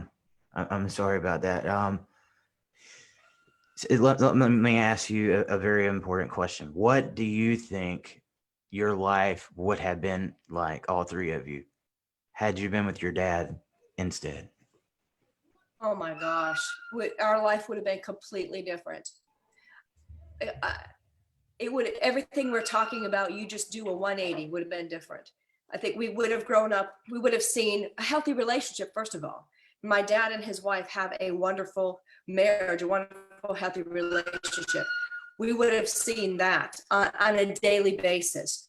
We would have had family meals together. We would have learned coping skills. They would have done homework with us. Our grades would have been better.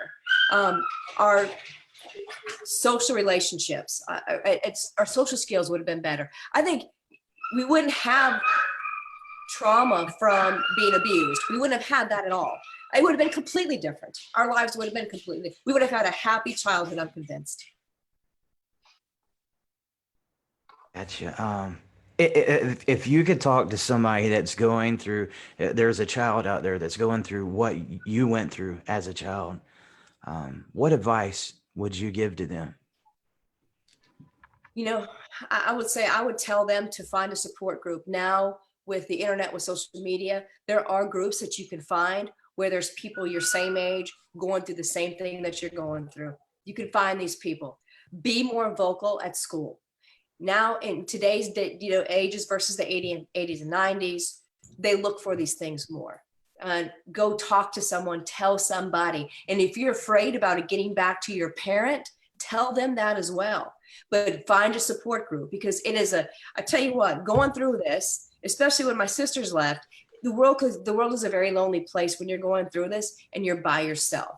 I mean, I had foster brothers and sisters, and that was good for me because they were going through similar versions of same and different stories, if that, makes sense. But find a social group, find somebody that you can relate to and that understands you, because that'll make all the difference in the world. And you guys, there's no shame in how someone else treats you. Understand that. Because I think for years, a lot, we didn't tell anybody anything because there's so much shame attached to that. Right. I'm done feeling ashamed for what someone else did to me. So the only thing I have to be ashamed of is how I respond to other people at this point. Don't be ashamed. This happened to you. Somebody else did this to you. It's like you're running a race and you have, weights around your body and you're still running the race. You may not come in first, but you come in the pack. But understand this, you take those weights off, you're gonna blow everybody else out of the water. So going through this experience, you have this strength that you have no idea that you have, because the vast majority of kids growing up, they don't have the stress that you're having, and you're still doing it. You're still making it. So find a support system and understand how strong you are, because I don't think a lot of people do. And also, I just want to say, if there are, any children that hear this or young adults, this is not your fault. What's happening to you is not your fault. It has nothing to do with you. There are resources out there. There's a lot of kids that are going through this as well, and they don't know how to talk about it. They're embarrassed about it. And it's okay, it's okay to have those feelings, but like Melissa said, talk to somebody. If you can't talk to a family member because it might get back to your mom, talk to somebody at school, talk to a friend. There's somebody that's willing to help. There's good people in the world. There's good people around you that I know that they would want to help, but they either don't know you're going through it. They may not know how, but just open up. Don't keep it in. When we say don't internalize something, we mean don't think this is my fault. I have to deal with this by myself. If I do this will happen. You don't own all of the consequences for whoever's abusing you. This is not your fault. And it's going to seem scary to reach out. You may not know what to say. You might just cry the whole time when you sit with somebody, but you have to start somewhere, and it's important to do that. I work in a school district, and they do there's so much training right now to watch for these sorts of signs and to be supports for kids. Like there wasn't, like Melissa said, back when we were kids. So my advice would be hang in there and do not give up, because you are going to be able to get away. You are going to be able to be happy again. You are going to have a life. You have control over your future, even though it's not going to feel like it right now. Don't give up. Just keep going. Just get through it. That's all you have to do. One breath at a time, one foot at a time, get through it. Talk to somebody, ask for help, because help is there. And you're going to come out the other side, and you're going to come out strong. Yeah. And guys, we had 5 different people tonight, so it's a little bit of a process getting out the story. So I had a certain outline that I was going through, and Chris has been sitting here looking pretty. I know he's got some questions for you, so I'm gonna pass it over to him for a second. Yeah, guys. So people who are PMing me asking if I'm okay, I'm okay. This isn't a very emotional interview, so we decided to roll with a different format rather than having 5 voices in the mix at once. So yes, I'm okay. Thank you for your worries, but I do have a few questions that I would like to ask the group. And I do want to start with Sarah. You know, Sarah, you talked about what your mother put you through with, eating in front of your sisters. Okay. And I can tell when you talk about that, you carry a lot of like survivor's guilt there. Okay. And as a child, that wasn't your decision to do that. Your mother put you in that situation. And what I find really amazing is the fact that you're sitting here with both of your sisters today on a live stream having this discussion, because statistically, all right, in this situation with them being older and going off on their own and you being alone with your mom, statistically, many times the person in your shoes would not be sitting here today. It would just be Jess and Melissa joining in on this conversation. So I give you a lot of credit, and I think that speaks volumes of your character. All right, your mother tried to manipulate you. She tried to brainwash you, and you got through. What I would like you guys to talk about a little bit is how your relationships formed after you got away from the toxic environment. So obviously Melissa got out first, and then Jess. Were you guys still close? And then what did it look like when eventually you started communicating with Sarah again, or was there like a constant communication there? No, there wasn't a constant communication. Unfortunately, like I mentioned earlier, it came down to my relationship with Jess as we were saying hi to each other as we passed each other in high school. We lived different places. I was a part of the dance team, which probably is the reason I graduated high school, kept me going. And, I think we were in our own little survival modes at that time. And we had to adapt surviving without each other then for the first time. So there's been gaps in communication. And, we all work through things differently. So, we've always been at different stages of healing ever since we got away from her. And we were at different stages of coping while we were still with her. So, but one thing, we talk about this, and this is the first time we've talked about this outside of the 3 of us, or maybe just with my dad. But this right here, this bonds us. It bonds us forever.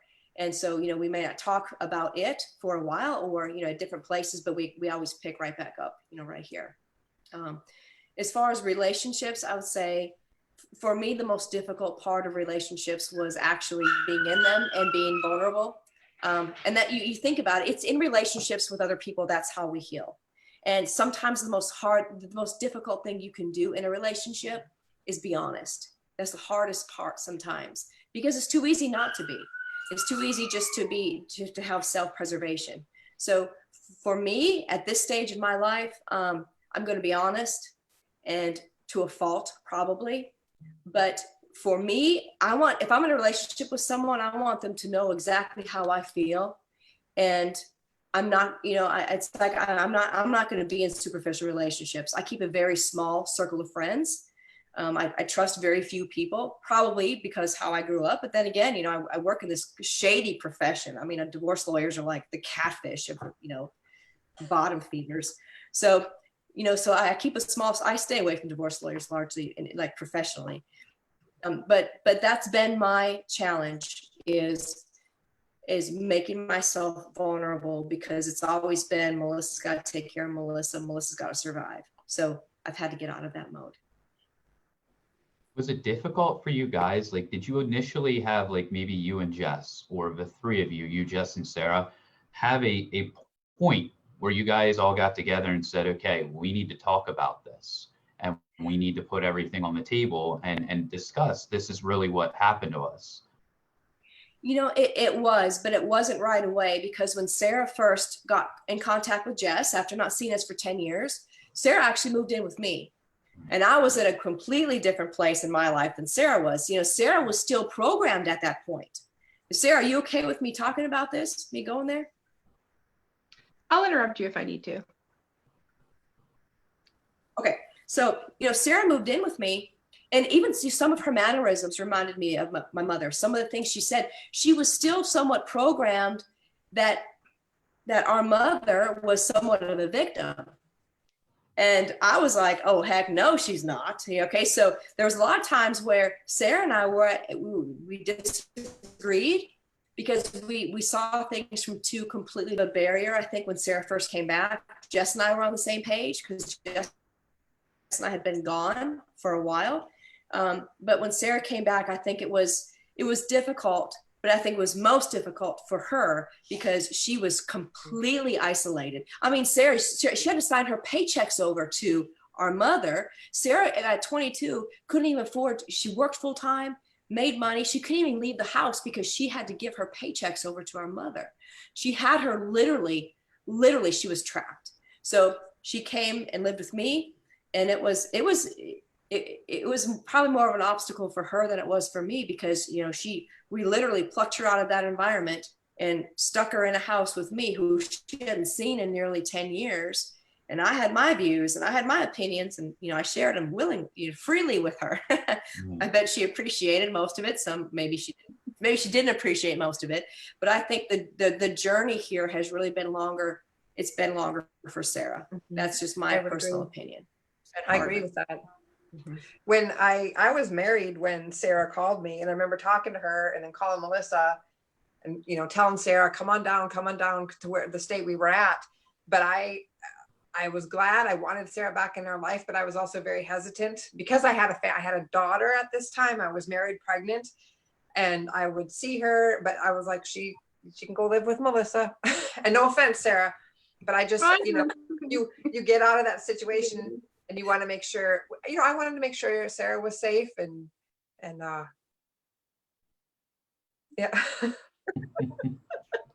Yeah. And remember too, like Sarah has Melissa. Thank you. Okay. I want to talk. I know you guys, see Melissa as Melissa Isaak, attorney for men, and she is, but to me, she's just Melissa. So I have no problem interrupting her. I love you, and I don't mean any disrespect, but for me getting to now I forgot what I was gonna say. It was difficult. And I'm just gonna be honest. This is my perspective.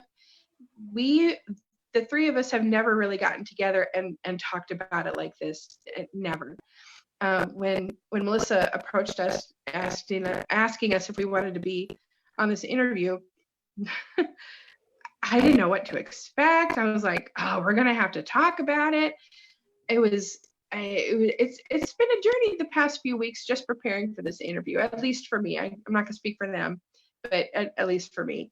But I appreciate it because I've never heard Jessie's side before. I've heard snippets from Melissa's point of view and her story. And I saw some of it because, like she said, we lived together very briefly when we were in Beulah. But other than that, I didn't know what they went through from their perspective. I'm younger than them. So hearing this story has helped me understand them more. And I understand now why or how they reacted to me when they met me. You have to understand, unfortunately, I look a lot like our mom. It's just my genetics. I can't do anything about it. Unfortunately, I look like her. My voice sounds like hers. Sometimes I'll say something and I'll hear her and I'm like, oh, who is that? But I can't change that. So for them, not seeing me, not having any idea of the kind of person that I was, when we were reunited, it was like, what was the phrase, Melissa? I was a little mini Carol, graduated from the Carol Isaac Finishing School for Girls. So it was it was very it was hard, because I was, not that I'm trying to make myself out to be a victim or anything, but I was programmed to take care of Carol. I didn't know how to take care of myself. I didn't know how to be a young adult. I didn't know. Oh, thank you. Sorry, I don't mean to say her name, but what was I saying? Where was I? You said you didn't know how to take care of yourself because you had been taking care of her. Thank you. I didn't know how to be a young adult, so I was very dependent on Melissa and Jess. I expected us to just take off and have this beautiful family relationship because I always wanted to see them again, but I didn't know when or how that was going to happen. So when we got together, I had an expectation, and I know now that we were all in very different places, we all had to learn how to get together. We had to learn how to interact with each other, and especially them with me, because again, they had no idea who I was. They remember me as little Sarah, as the little girl that their mom favored. So I'm sure it was a shock for them. I'm not going to speak for you guys, but Jess, you and I have spoke about this briefly, so I think I have a better understanding now. But it was difficult. It was rocky, and since then, and I'm just going to say it, we're not super close now, and that's unfortunate. But I think, and this is just my opinion, I think we're still working through everything that happened to us, and we're still learning how to trust each other. And I might be completely wrong, but this is just how I feel, because that's what alienation does. That's what the division does. It separates from parents, it separates from siblings from each other, and it, unfortunately, if it's not dealt with if it's not caught, it carries on for the rest of our lives. So it's possible to have a good, healthy life. I'm very happy. I'm very, very blessed. But we still, as adults, just within the three of us, are dealing with these effects of alienation. We can't get away from it. I think we're doing a lot better, but that's where we're at now. So, and let me ask you a question now. I heard, when Jess was talking about it, she had a little bit of reluctance. What was it like for you wanting to go see your sisters? Was there a little reluctance there? I mean, was there a little confusion? What is going to happen when I get there? What was that process like when you reunited? I was so scared. Right. I was scared to tell my mom. I knew that at some point, I don't remember when it was, but I started to realize that she was, I'm sorry, but she was a liar. There would be no way as I grew up, I would think about them a lot. I thought about them a lot. Wondered where they were and if they would like me, and how it would be if we were all a family, if we had relationships with each other. And I got to the point where I was curious. I was very curious. And again, this is before Facebook, before I couldn't just Google them. For a long time, I didn't have a way to. I didn't have anybody's phone number. I really believe it was divine intervention that I found my grandma's phone number, because she was very selective about what she said about her parents, my grandma and grandpa, about I think she knew that at some point I would try to find them, or at least start asking questions. So she kept a lot of that information hid because I was hers. I was for her. I existed for her. And so wanting to reach out and get to know them, it was very scary. I didn't know what to expect, but something just drove me. I don't know exactly what it was, but I found my grandma's number and got a hold of Jess, and our phone call was, I remember I was so happy. And 4 hours. I'm sorry, what?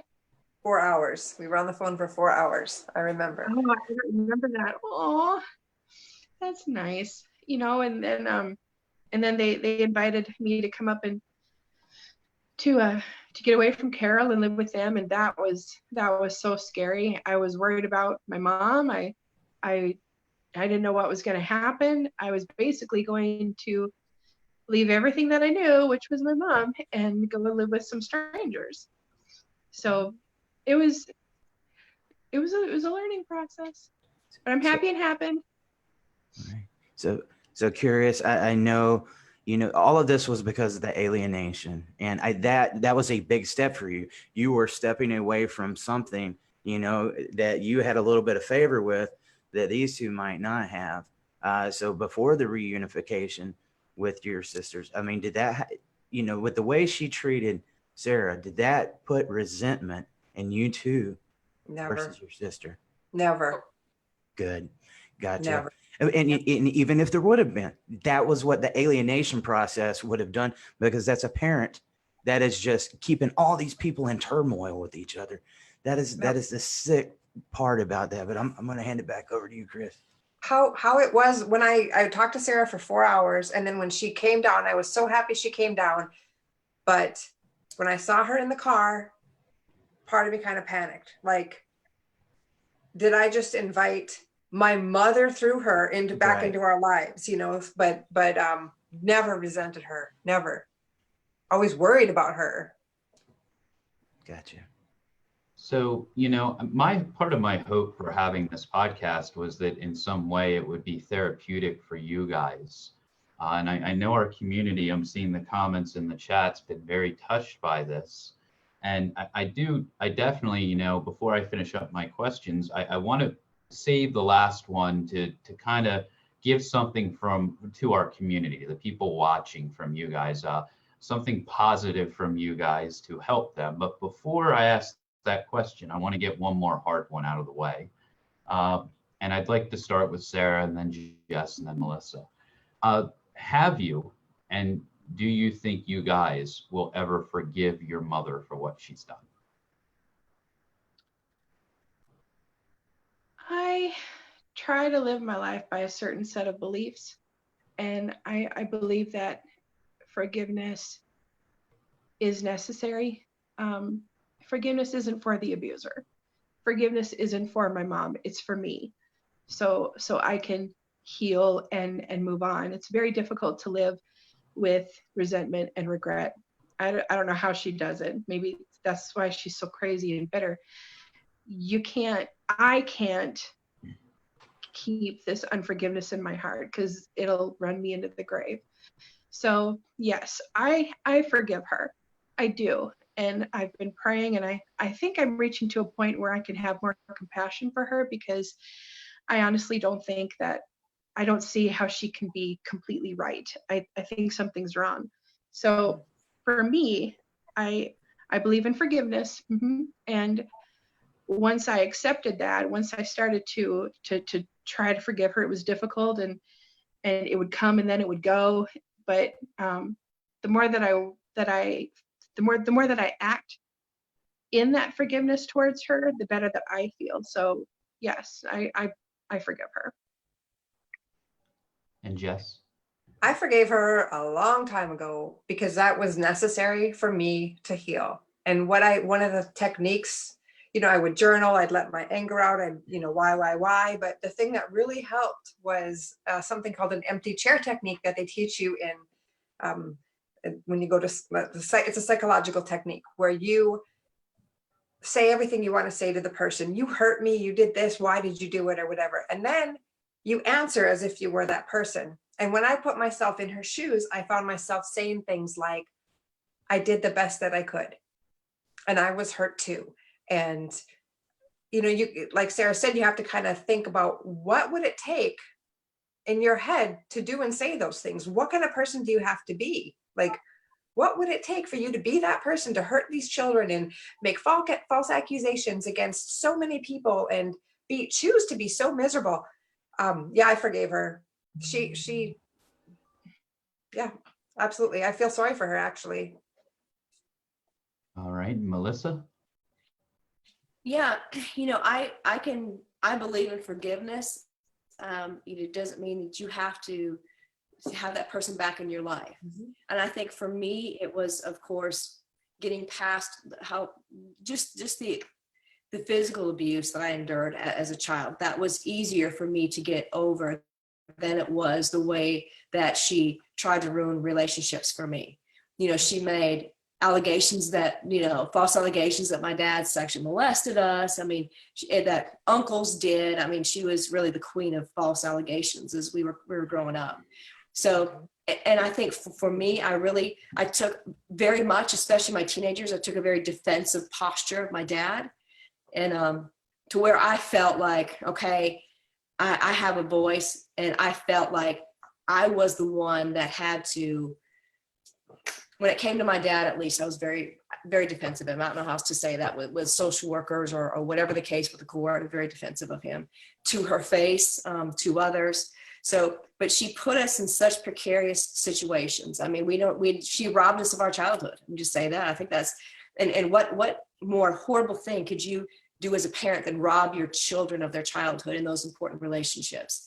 So, there was a point where it was what I think my son was 6 months old, but we were at my grandmother's house, and I saw her for the first time as an adult. And, I hadn't seen her since I was, 17, 18 years old. So she comes in as an adult and starts talking crazy, how the government kidnapped her from the trailer park, drug her in the woods, and tortured her for government secrets. Yeah, they do that in the trailer park in North Dakota where there's no woods, by the way, it's very flat. So she would say these things. And I remember for the first time, when I was a kid, like I hated her when I was a child. I hated her. For the first time as an adult, I looked at her, not with hate, but I was like, oh my gosh, she's sick. This woman is sick. And so looking at her through adult eyes really helped me. I forgive her because she is sick. And I don't think there's nothing for her. Nothing can be done. I think if she honestly, I think she's 67 now, I think. If she looked back at her life and took responsibility for everything that she's done, I don't think she could handle it. I think it'd be overwhelming for her. So forgiveness for me, yes, I forgive her. I wish her the best. I have no desire to have her in my life. Is there anything she could ever do to make you desire to try to mend that relationship back? Me? No, not me. Okay, I can't blame you for that. Go ahead, bud. All right, I know I had told you guys I had 3 questions I was going to ask, but I'm going to skip it down to 1 because we're going on 2 hours, and I respect everyone's time, and I thank you for being here. As we know, this is going to be the part where we help our community. Okay, we're going to do something good tonight. I was speaking with a father today who confided me and told me that he was having suicidal thoughts. He's dealing with alienation, and since we have 3 daughters on this show right now, okay, that have been through what you have, being alienated from your fathers, the physical abuse that was involved. If you had received news when you were trying to become reintroduced into your father's life, or you finally started to, get old enough where you could make a choice and see him consistently, if when that happened, you found out that your father had committed suicide, how would you feel? I would have been devastated. I think I would have internalized that. And I think I would have taken responsibility for some of that. It would have devastated me because, I think for me, I look back and I really started speaking out against her, when I was about maybe 11, 12 years old, somewhere there. And when I started speaking back at her, I remember thinking, man, I should have done this when I was 5. I should have done this when I was 6. But even in an, when you're an alienated child, you still go through your head, what can I do? What could I do differently? It's more than just appeasing her, because I wanted that relationship. So no, for me, if he would have committed suicide, I would have carried that burden for the rest of my life on my shoulders. Definitely, I would have. And before we go on, I'd like to ask you, Melissa, what advice would you have for any fathers who are being alienated right now watching this? And I give this advice all the time. And I hate saying this because it sounds cliche, but don't give up. But there's things you could do. It's different now. It's different because we have computers. Kids have access to computers. They have access to social media. Curious kids are going to find a way to get online. They have the computers at school. It's there. Like I tell some of my dads, make a social media account, right? With your picture, with your name, leave it open. You can write messages to your child. Even if they can't respond, there's a good chance that they're getting these messages, that they're reading this. The hardest part is not knowing, right? Uncertainty might be the hardest thing that we deal with in our life. The things we don't know is the things that cause us the most stress. So getting through that uncertainty and telling my story too helps them kind of relate with, let me tell you how your child might be feeling. But put yourself out there, make yourself available to the extent that you can. And don't give up. And I'm not a fan of family court litigation at all, but go have a free consult with an attorney and just say, what can I do? What are my options? Try to track down your child, find out where they are. Now that's a big thing too. Sometimes men give up and they say, look, I tried looking for 3 years. It's been 4 years now and I gave up years ago trying to find him. Don't give up. Don't ever give up because your child may not be in a situation where they can reach out to you. Hang in there, you guys. Don't give up. Find the support group. Like Dad talked today, the support group is amazing. Find somewhere where you can be, where people can relate to you, can be validated, and hang in there. Don't give up. All right. And Jess, how would you like to answer those 2 questions? The first one, how would you feel if you had finally gotten the chance to be reunified with your father and found out he had committed suicide? And what advice would you have any fathers to any fathers who are being alienated right now? I can't even imagine the pain of that situation, thinking that he would have killed himself. I know she put him through hell. I know that. And I would understand the pain that he went through, but I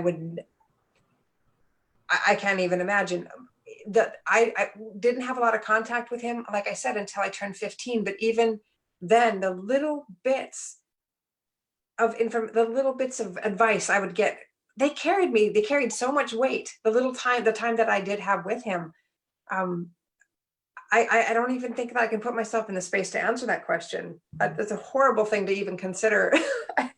I'm glad that he's in my life. I'm glad that he was, even when it would be a year at a time or more that we wouldn't see him. It was so refreshing and wonderful, and to feel his love. Don't give up. Don't give up. So I guess what you're saying is his behaviors, you experiencing his behaviors, even though it was not consistently, it might have been sporadically, that meant a lot to you. Yes. It's something to hold on to. It was a little bit of advice here or there, something he'd say randomly would stick with me. He still had an influence. It's quality over quantity. Remember that. It really is. And what was the second question? It would be advice to any fathers out there. And I think you kind of tackled that, like that quality over quantity, because I think a lot of fathers think, I'm alienated from my child. I see them 3 or 4 times a year or not at all. My relationship's destroyed. I don't have anything to offer them. So no, you don't stop being a parent either when they turn 18. And if your child shows up someday, whether they're 18, 20, 25, 27, and they say, why didn't you want me? Understand that they were probably brainwashed. Write them letters, do the social media thing, give them throughout your life now so they can go back and see that you really did want them. And you're going to have a relationship with them once they get out from under the other parent. You will. Don't give up. And I might add this too. So my dad wrote me this letter, 23 years ago.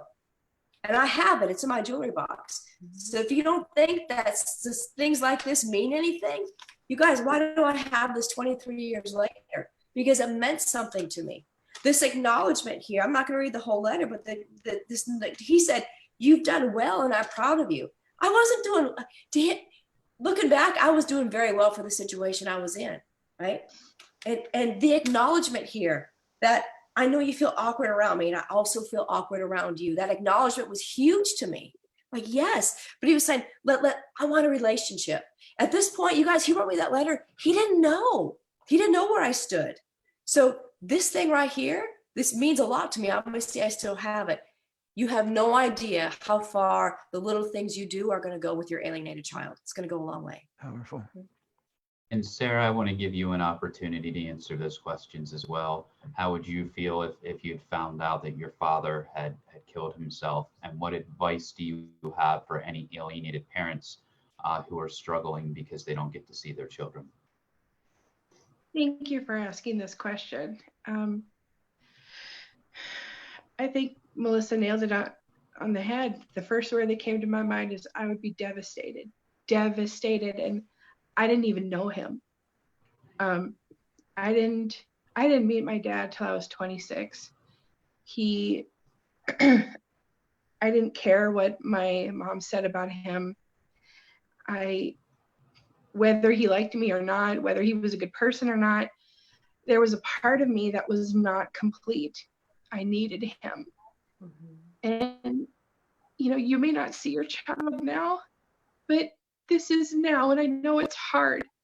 And you have every right to feel sad and angry. What's happening to you is unfair. It is to that child as well. But your child needs you. He needs you. She needs you. She doesn't know it yet. He doesn't know it yet. You have no idea what's going to happen tomorrow. You have no idea what's going to happen a year from now. My dad went 26 years before he met me. And when we did finally meet, it was beautiful. It was awkward. It healed a part of me, and I hope it healed a part of him. All I can say is use this as an opportunity to better yourself. Become the man that you want your child to meet. My dad wasn't perfect. He made mistakes. He did time in prison. He had, for a long time, he had a drinking problem. He wasn't perfect, but he was my dad. He had a lot of good in him. And I'm so glad that I reached out. He sent me, once he knew where I was and who I was, he sent me a card for Christmas. I still have it. He sent me 2 other letters since then, and I still have them. They are literally precious to me. I wish he and I would have had more time. He passed away about a year after I met him. And we don't know why. It was one of those strange cases that you hear. He literally just dropped one day and he was gone. We had an autopsy done. They had to finally blame it on whatever, the liver renal failure, whatever that's called, but they don't know what caused that. So even though I only had a year with him, we were still getting to know each other. We didn't know we had such little time. If I'd have known even then that I would have only had a year with him, oh God,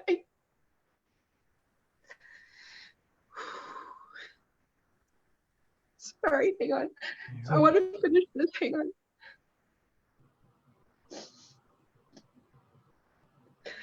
I hate that he's gone. I hate it. And I'm angry, and this isn't about me. It's about you guys. All I can say is, No, this is about you. It is about you. Yeah, get it out. Do not give up. You don't know what's going to happen. Hang in there. Be strong. Find a system of belief that'll work for you. Find support. Join the support group on Facebook with Dad Talk Today.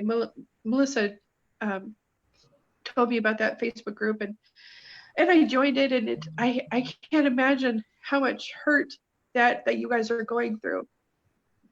And to know that my dad probably felt some of that just breaks my heart. It's not fair.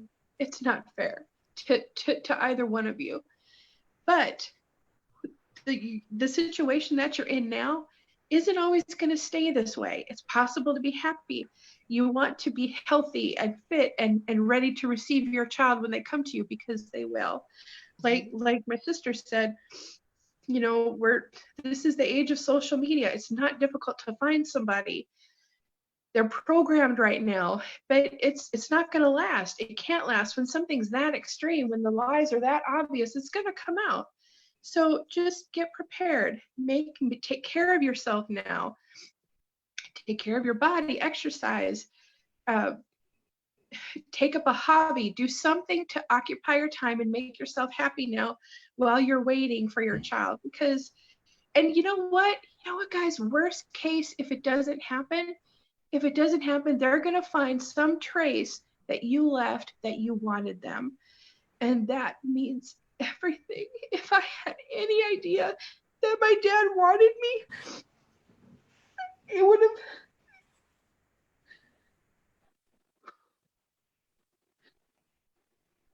would have changed the way that I thought about myself. It would have given me more strength to resist my mom if I'd have known that he did want me. So if they're too young to understand that you want to see them now, I know it hurts, but just hang in there and keep doing what you're doing. It's not in vain. I want to thank each and every single one of you for coming tonight. We've been going for about 2 hours. I've got one last question for you. We talk about our position as an alienated parent all the time. I want to ask you a question, and I want you to be as straightforward as you can and give it to them. We are only 5 months old. We're at 75,000 followers right now. There are many dads, just like both of y'all's dads out there, okay? To that alienator out there that's keeping their child out of the father's life, what are they doing to that child? Can you speak to them right now? I'll start. They're going to want nothing to do with you. They're going to want nothing to do with you. We have, our relationship with our mother is gone. The intentional interference by her and the detriment that it caused to us, we don't forget that. We might forgive you, we don't forget that. And it's not something that we want in our lives, and we have no relationship to speak of because of those behaviors. So if you want to do that, you want to disparage the other child, know this, that child is still wondering about the other parent, but it's gonna come around and it's gonna bite you. It will come around and it will bite you. And your grandkids are going to know the other parent. Oh, my children, Jess's children, they know our stepmother as grandma. That's the only grandma they know. Yeah. And I think with Sarah answering that same question, my question was going to be, does the physical abuse need to be present, or is just the alienation and the saying bad things about the father enough? No, there doesn't need to be physical abuse. The story, what you tell your children, oh my gosh, how dare you? How dare you? You're just digging your own grave. You have no idea that the destruction that you cause, it's gonna come back to you. I'm sorry. That's the only thing that I can get in my brain right now. What did you ask me, Chris? I'm sorry. I was basically the same question Eric was asking, but my question was, does the physical abuse need to be present? Like you had said, you can't really recall experiencing the physical abuse. Okay. Do you feel the same way your sisters do? Thank you for repeating that. I'm sorry. Yes, I do feel the same way that they do. Just because she only hit me once. I remember it, but everything else was all just psychological. And alienation is abuse. Flat out, it is abuse. God, conditioning your kids, telling them stories about their dad, you have no right to do that. That is abuse. It shapes the way your child thinks about themselves, about how they see the world. It makes it difficult to relate to other people. That is abuse. Straight up, flat out, that abuse. No, abuse isn't just physical. It's alienation. It's spiritual abuse. It's mental abuse. And that takes, a bruise can go away over time. But when you ingrain to your kid all these bad things about themselves and who they're from, you're taking away their identity. That is abuse. Absolutely. Yeah. It doesn't have to be physical. I've been through physical abuse and I've been through mental abuse. There's times I'd rather have my butt kicked than go through some of that mental abuse that I was through. I mean, it takes an emotional toll on you. But, I think that the beautiful thing that went on here tonight, they tried to separate you from your fathers. You made it back. They tried to separate you sisters. You made it back. And I just want to say again, thank you so much for sharing your story with our audience tonight. And you never know whose life you might have just touched. I mean, this was a very important story. So thank you again. Thank you. Thank you. All right, everybody. Thank you for joining. We've got another exciting episode coming up tomorrow night, Parents in Politics with Mark Ludwig.